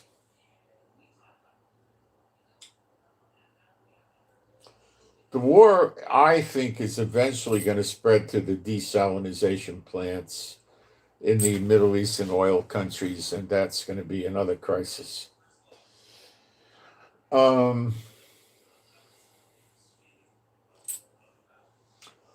They did hit a refinery of ours at Haifa, but they hit a building, not the actual plant, and the damage was minimal. Nobody got hurt. And they caused some limited electrical outage in the region that's already been mostly repaired, and it wasn't much. But how come they're getting hits, you see? But it wasn't highly accurate. They didn't want to hit that building. They wanted to hit the plant, and they didn't. And that could have been attributed to the weather. So maybe God is giving us this bad weather to help us. I don't know. I don't know. I just don't have a good answer for you on the weather, right? It's going to clear today. We're going to have a sunny afternoon, so they could fire in the afternoon. So my theory is not that good. Not at all.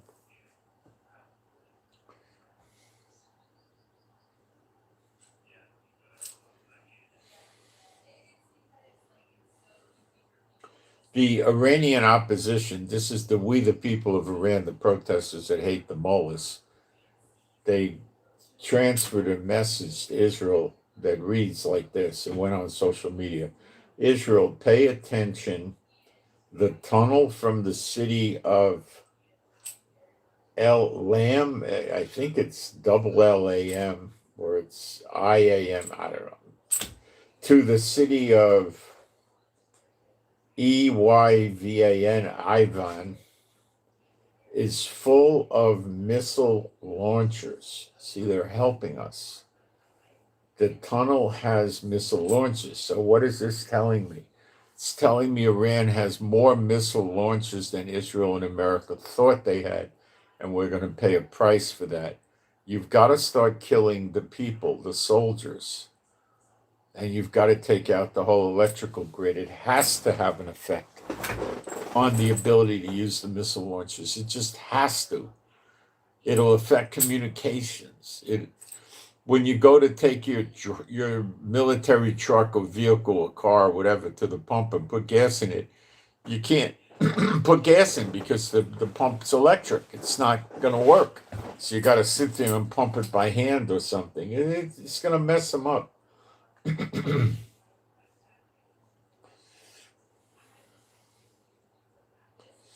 They're saying the tunnel route has been closed and communication between the cities is now taking place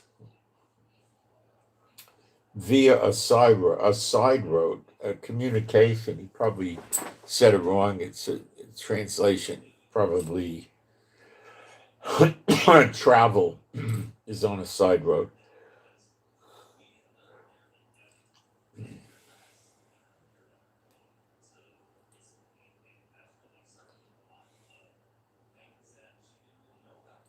So that was nice of them. And when you have people in your country working against your country openly and blatantly like this on social media, the chances of your country making it are pretty low. Your country's probably not going to make it. The UK has decided not to enter the war in any offensive capacity. Now, this is tricky. Got to read it. I'll read it to you. They're just defending attacks by missiles and drones against their bases and other areas in the Middle East that they consider to be important. They're using warships and other things, but just a protective defensive layer or mode to take down drones and missiles. They're also allowing the Americans to use their bases and, land and use them to attack Iran.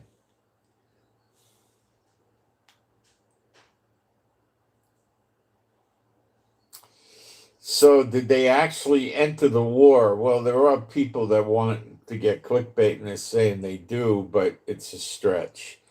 They entered the war only in a defensive capacity. So don't get too excited about Stammer over there.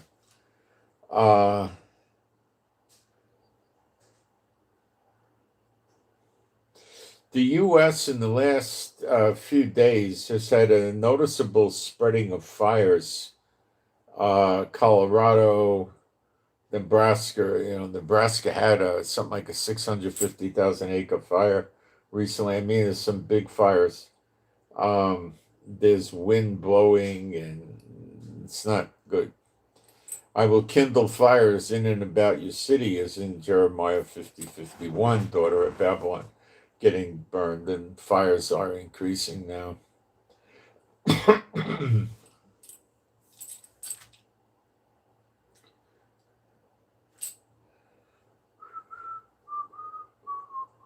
Takes a lot of time to assemble all this news, I'll tell you.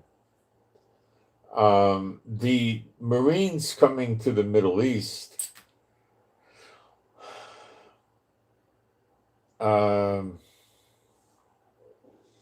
left a few days ago, by the way. They're coming aboard the USS Boxer, the USS Portland, USS Comstock, and I believe the Tripoli.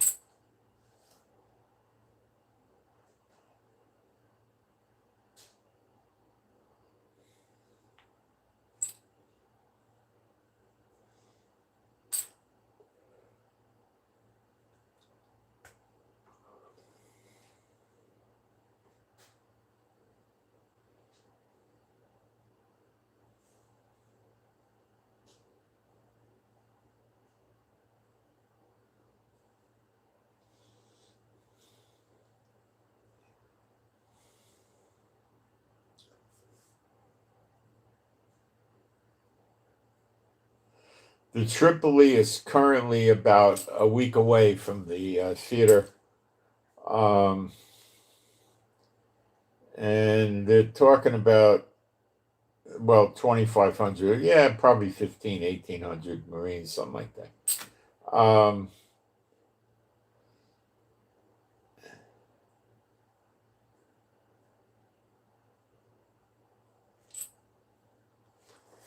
The Japan-based amphibious ready group was spotted by satellites near Taiwan earlier this week. It includes F-35B stealth fighters and MV-22 Ospreys, helicopter kind of things.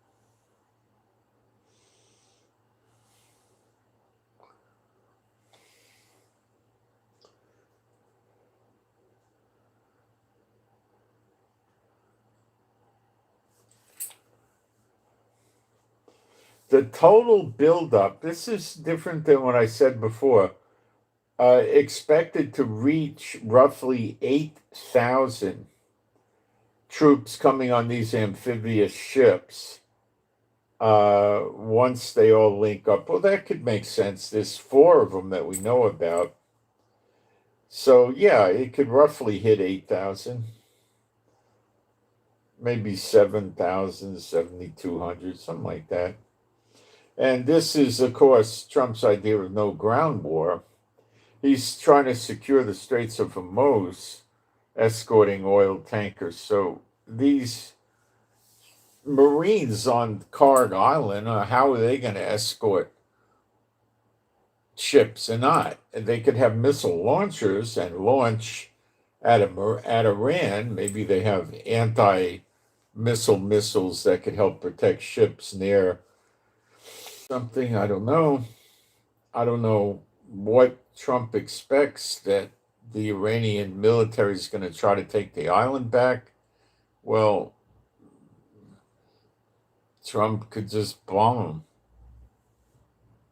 You know, wherever their soldiers are coming to take Karg Island, they can get blown up. They'd be on ships or whatever, where they're going to be swimming, you know. Now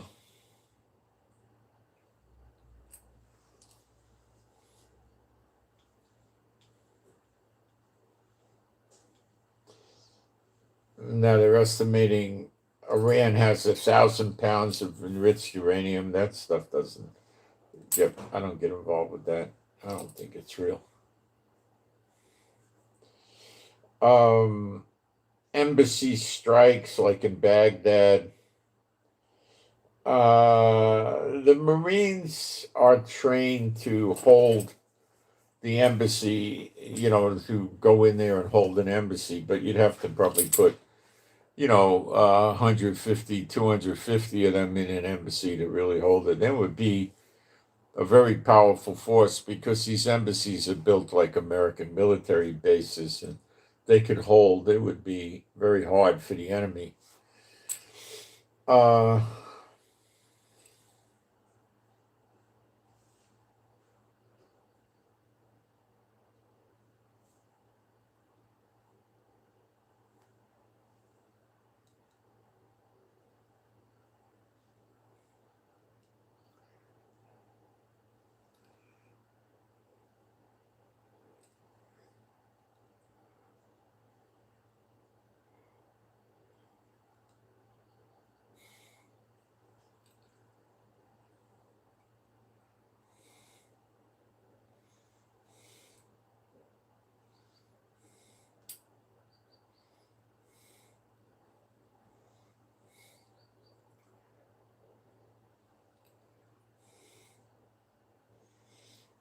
You can't take 6 or 8,000 soldiers and invade Iran. Even if you had 60 to 80,000 soldiers, you're not going to invade Iran with that. You'd have to be, you know, up around 500,000 as a minimum. Even that's not enough. So there's no invasion of Iran or occupying Iran taking place. Maybe He's put a lot of special forces in there, and they're going to try to do assassinations and kidnappings.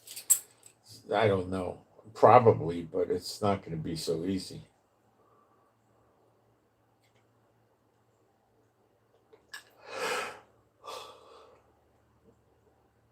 They would probably really like to get their hands on some Iranian officials, whoever they are now, because there's somebody dead. I don't know who the heck's running the show. And the American administration is complaining there's so many dead leaders, they don't know who's running the show anymore. Um,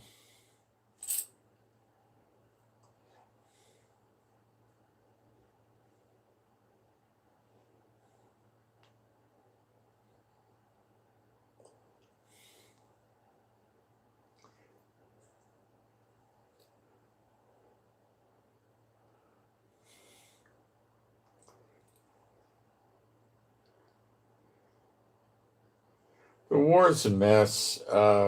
You never know what's going to happen when you start a war. Trump's learning that. Uh,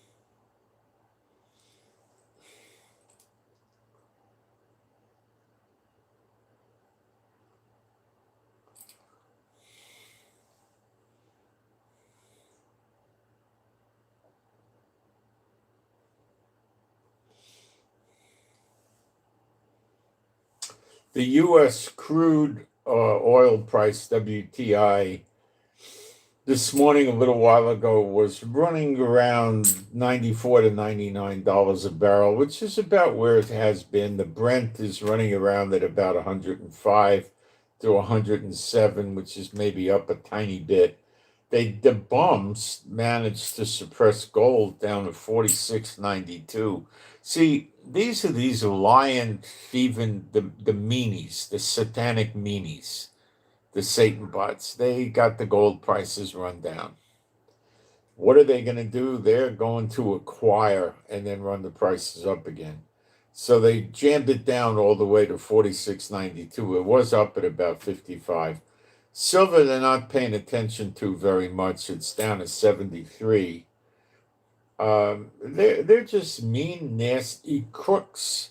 This is like dealing from the bottom of the deck. They're rigging the markets for their personal gain. Bunch of rotten people. Can't live with them. They got to go. That's what the Lord's going to do.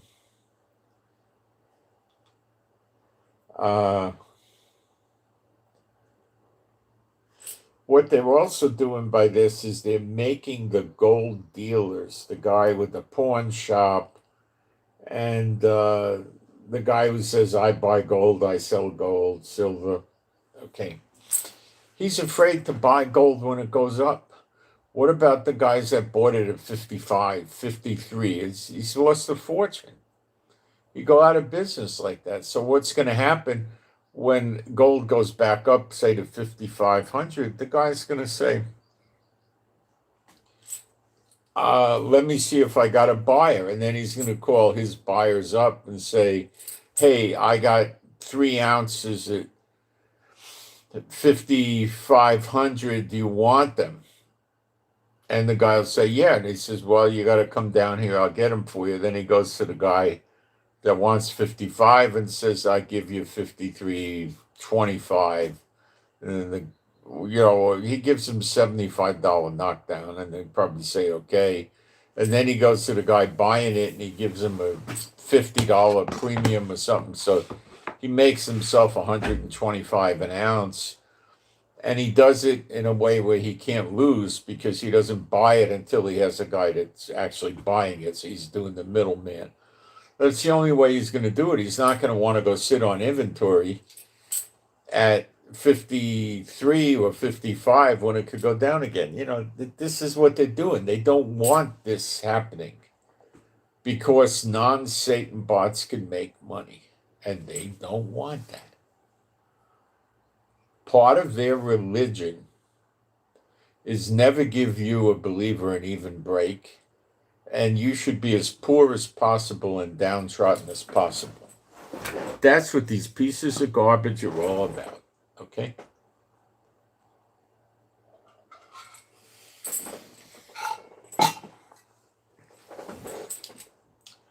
They hate the gold because they want their phony paper money.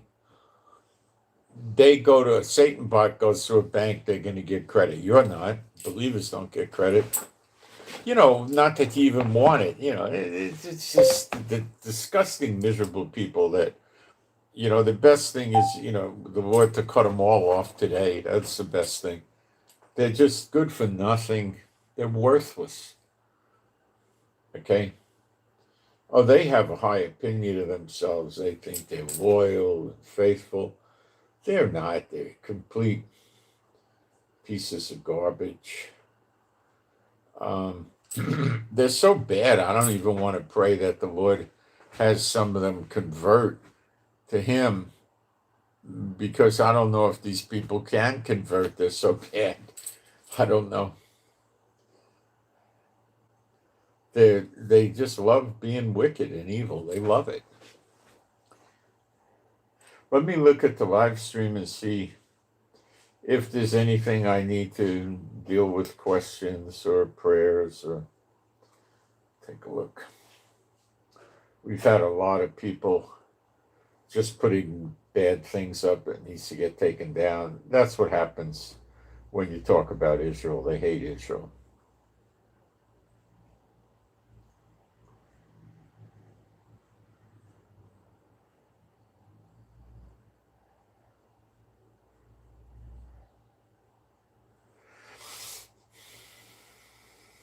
Oh, we've got plenty of water in our agriculture right now.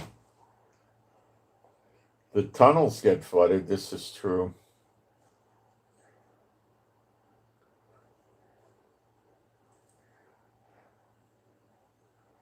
Yeah, damages the destroyed buildings. This is all true.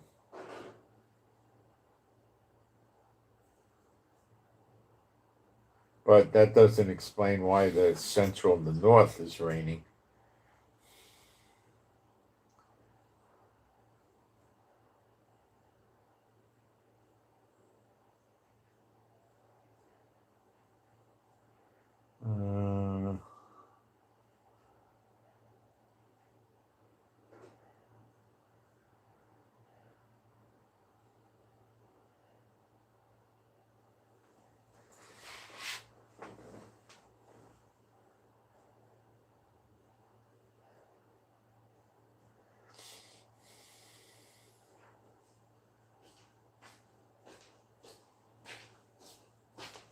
Have I had barley bread? No, not yet. Second. Someone asked if we had barley bread yet. No, we normally would do that on Pesach. Hi. What? Information in a spiritual war. Yeah. The one date tree is missing in action. Abib has posted negatively about her keeping the money and not doing the work, but nobody knows where she is or what she's doing. Date tree. Mm-hmm. Okay.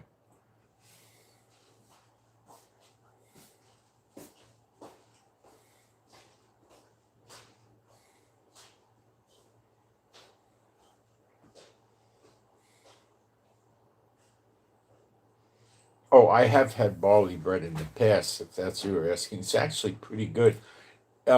Make it more like a round pita, and if you heat it up and put butter on it, we got really good butter in Israel, and let the butter kind of melt in it. Oh, it's really good. It's good without the butter, but when you put the butter in it, it's really good. And the other things you could do with it is you could have butter and jelly on it. You could have cream cheese and jelly on it, peanut butter and jelly on it, cream cheese alone on it. Oh, it's good. Barley bread's good.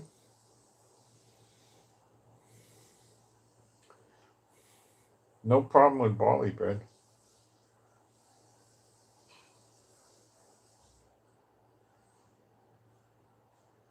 Do they sell barley bread in the bakeries? Let me ask my wife. Hey, Rivka, honey, do you hear me?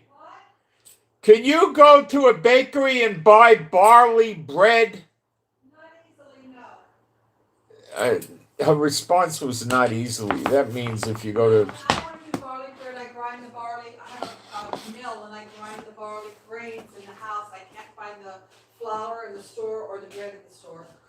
She said she can't find the bread or the flour, barley flour in the store. We grind it. Just tell us to remember that the Jews eat unleavened wheat bread for the barley feast. Right. They don't understand the barley feast, the rabbinical misled Jews, so they use the wheat, which is a different kind of bread. But they use matzah, which matzah is wheat, isn't it? Matzah's wheat. Yeah, they make unleavened with wheat, just like they make bread, but there's no leaven, so you've got a crispy critter piece of matzah. You can break it, it's hard. If you take a piece of silver top or Wonder Bread and bend it, nothing happens. It bends like elastic, but matzah snaps and breaks off. So that's what they sell. And then they sell matzah at a lot of money per box because they have Orthodox Jews making it for the other Jews. This is absurd. This is the theater of the absurd, the holy ones. Yeah, it's just ridiculous. They're ripping the people off with this stuff, with the, holy matzah.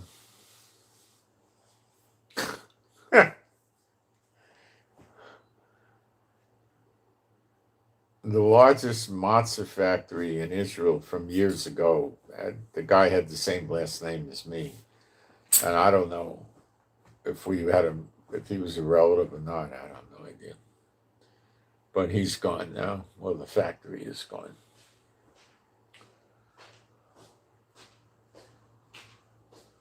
It used to be near the zoo, the old Jerusalem Zoo. They keep every animal in the Bible that they can get in the zoo. One of every one. So you could go to the Jerusalem Zoo and see all the biblical animals, or almost all of them. I can see everything, but you see pretty much a lot of them.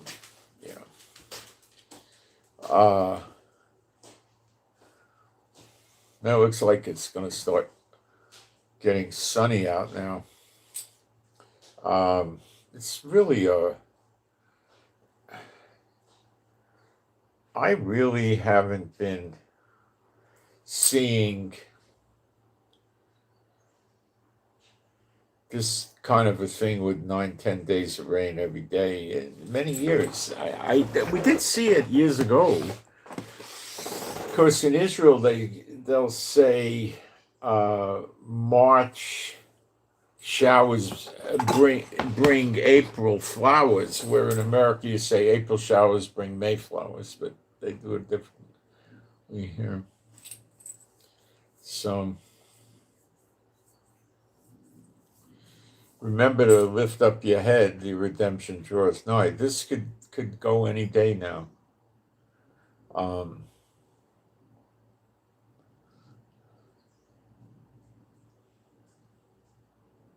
Trump's in a snare. America's in a snare. That's in Jeremiah 50, verse 24. I'll read it.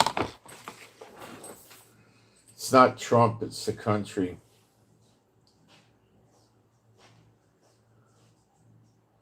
Let me get it for you. Jeremiah 50, 24.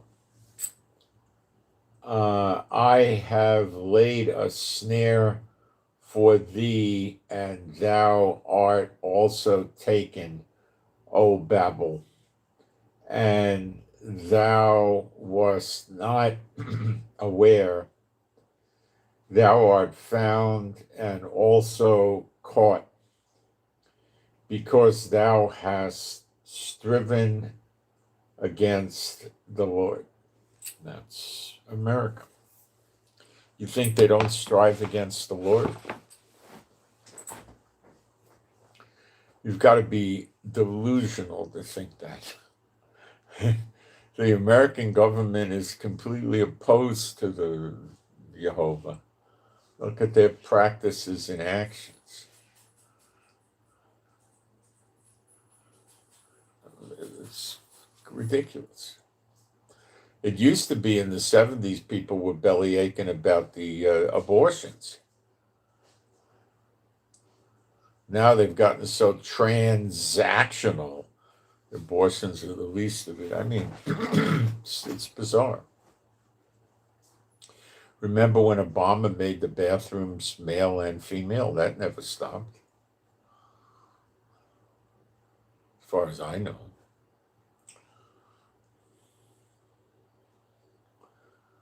Anyway, if you knew Trump, what really Trump and Melania are, you would know what I'm talking about.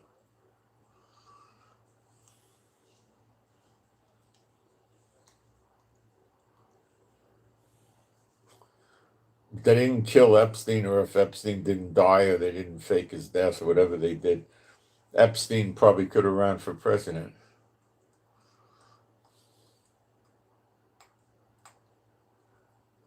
That'd be a push, I think, but maybe, who knows. Epstein was completely not political. He was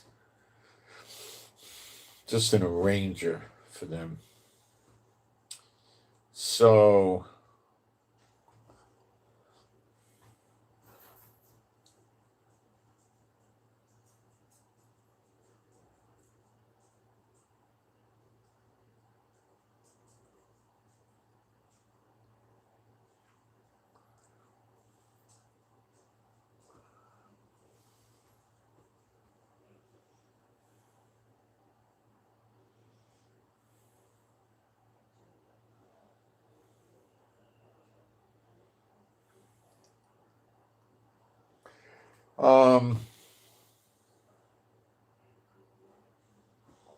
what else can I tell you? It's wearing us down in Israel. We can't get deliveries from overseas very easily.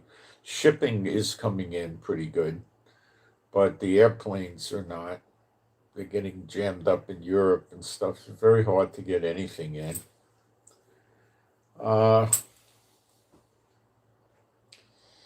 It's just, we're coming towards the 3-year mark soon. Got a while to go. We're at the 2.5 years. Let's see, October 7th to November, December, January, February, March, April. In a few days, we'll be at 2.5 years of war.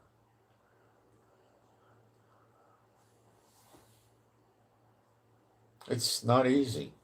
Not easy.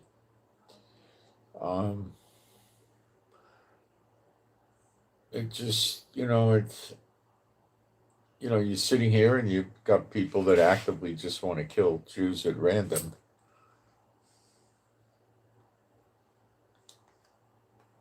Any dead Jew's a good Jew to them, and they just try to kill us.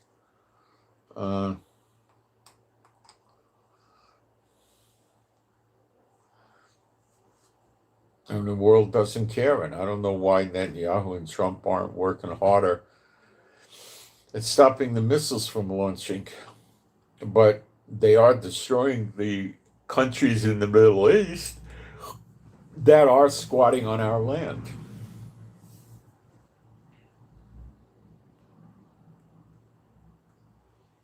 And this looks like it's going to keep going, and what's going to happen is they're going to eventually destroy the oil big time in the Middle East.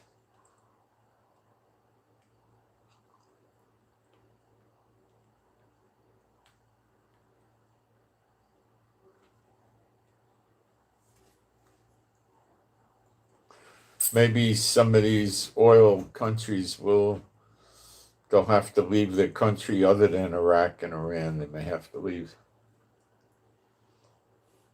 if the water desalination is gone and the oil is gone, they may just leave. Not all of them, but some of them. Anyway.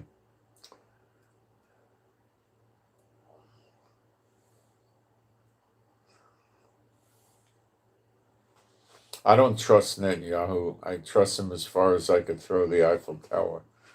I just don't know what he's doing. If him and Trump are cooking up some dirty, dastardly thing against Israel, I don't know. Like, why are they still? We got thousands of targets hit, and they're still able to launch missiles. Why didn't Netanyahu and Trump concentrate more on knocking out the missiles? Can you answer that? There's no good answer. They're all bad answers.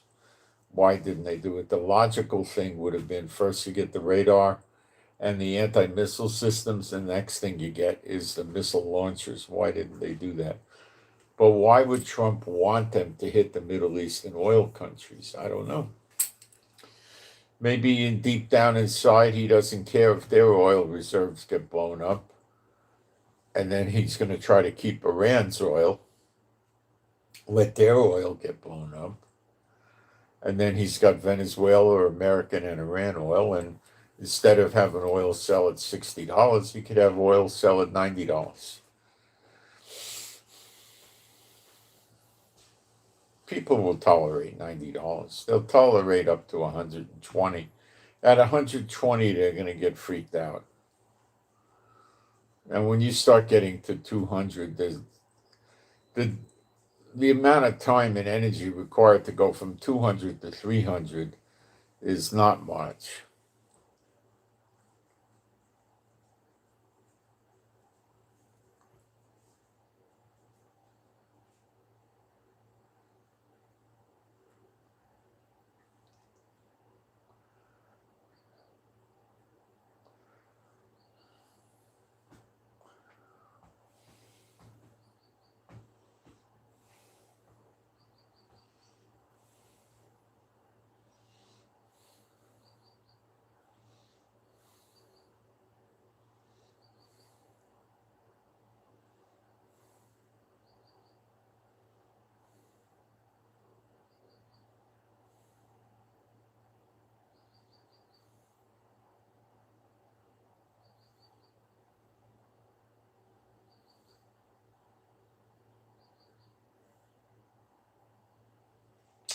So I guess that's about it. I can't think of much else to cover right now. So I'll keep you guys posted. I'll be updating Telegram, and I'll do emergency live streams if anything serious takes place.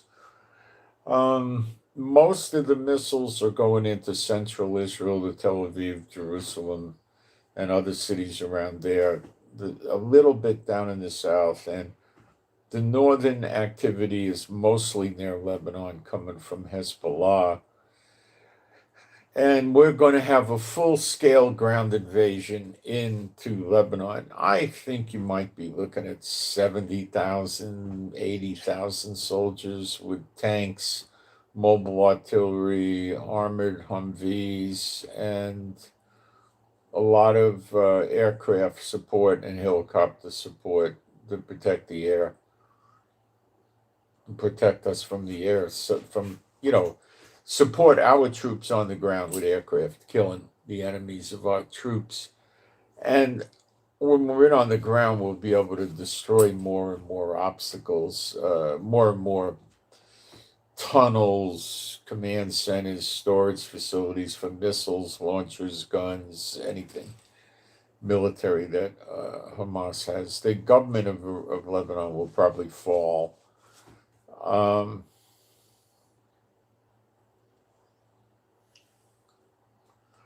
And Netanyahu, if he's still in office, will not let us completely eliminate Hezbollah, because his modus operandi is always leave the enemies around to rise up against Israel another day. You can correct me if I'm wrong, but that's what the actions say. So that's what I'm saying. You can't trust these people. They're Satan bots. You cannot trust them. You don't know what they're up to.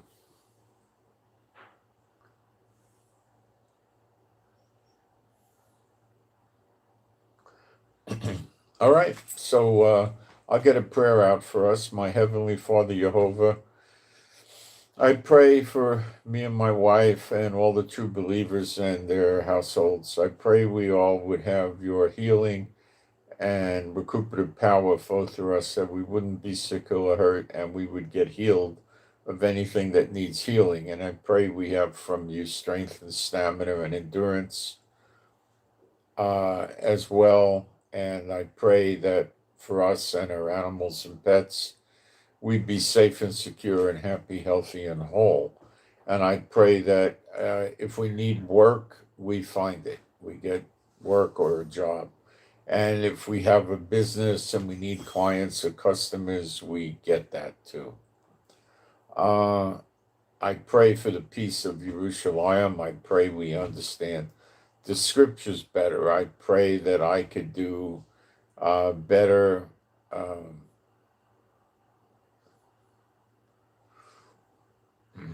better teachings, and I pray that we understand the Bible better. And I pray all this now, my Heavenly Father, B'Shem Yeshua HaMashiach, and spiritual warfare. And I come to you, my Heavenly Father, B'Shem Yeshua HaMashiach, for me and my wife and all the true believers and their households. I pray that you would loose off of them any and all witchcraft and sorcery directed at them, their people in their household, their animals and pets, anything they own, possess, control, or set their hand to, and for us to. Any witchcraft or sorcery is null and void, no value, no effect forever, shall never come back or return. B'Shem Yeshua HaMashiach. So that should keep everybody well. I pray we all have a good night's sleep. And I send my shalom, all the true believers. I send my shalom to all those who love Yeshua HaMashiach. And actually, I send my Shabbat Shalom because it's Friday. B'Shem Yeshua HaMashiach. What they do in Israel is they say Shabbat Shalom on Friday, because Shabbat will be coming up Friday at, let's say, sundown. And on Saturday, they'll still say Shabbat Shalom. And then when it's after Shabbat on Saturday, they just say Shalom. And when you're talking about Thursday, and they don't expect to see you until after Shabbat, they'll say Shabbat Shalom like on Thursday in the afternoon, even if they know they're not going to see you till after Shabbat. That's a tradition they have picked up. There's no biblical basis one way or another for this, of course. It's just something they do. So Shabbat Shalom is something you would do not on Thursday, Friday. You would do only on Thursday, Friday, or Saturday. The rest of the other time, you would just say Shabbat. I'm sorry, you would say Shalom, not Shabbat. You'd say Shalom.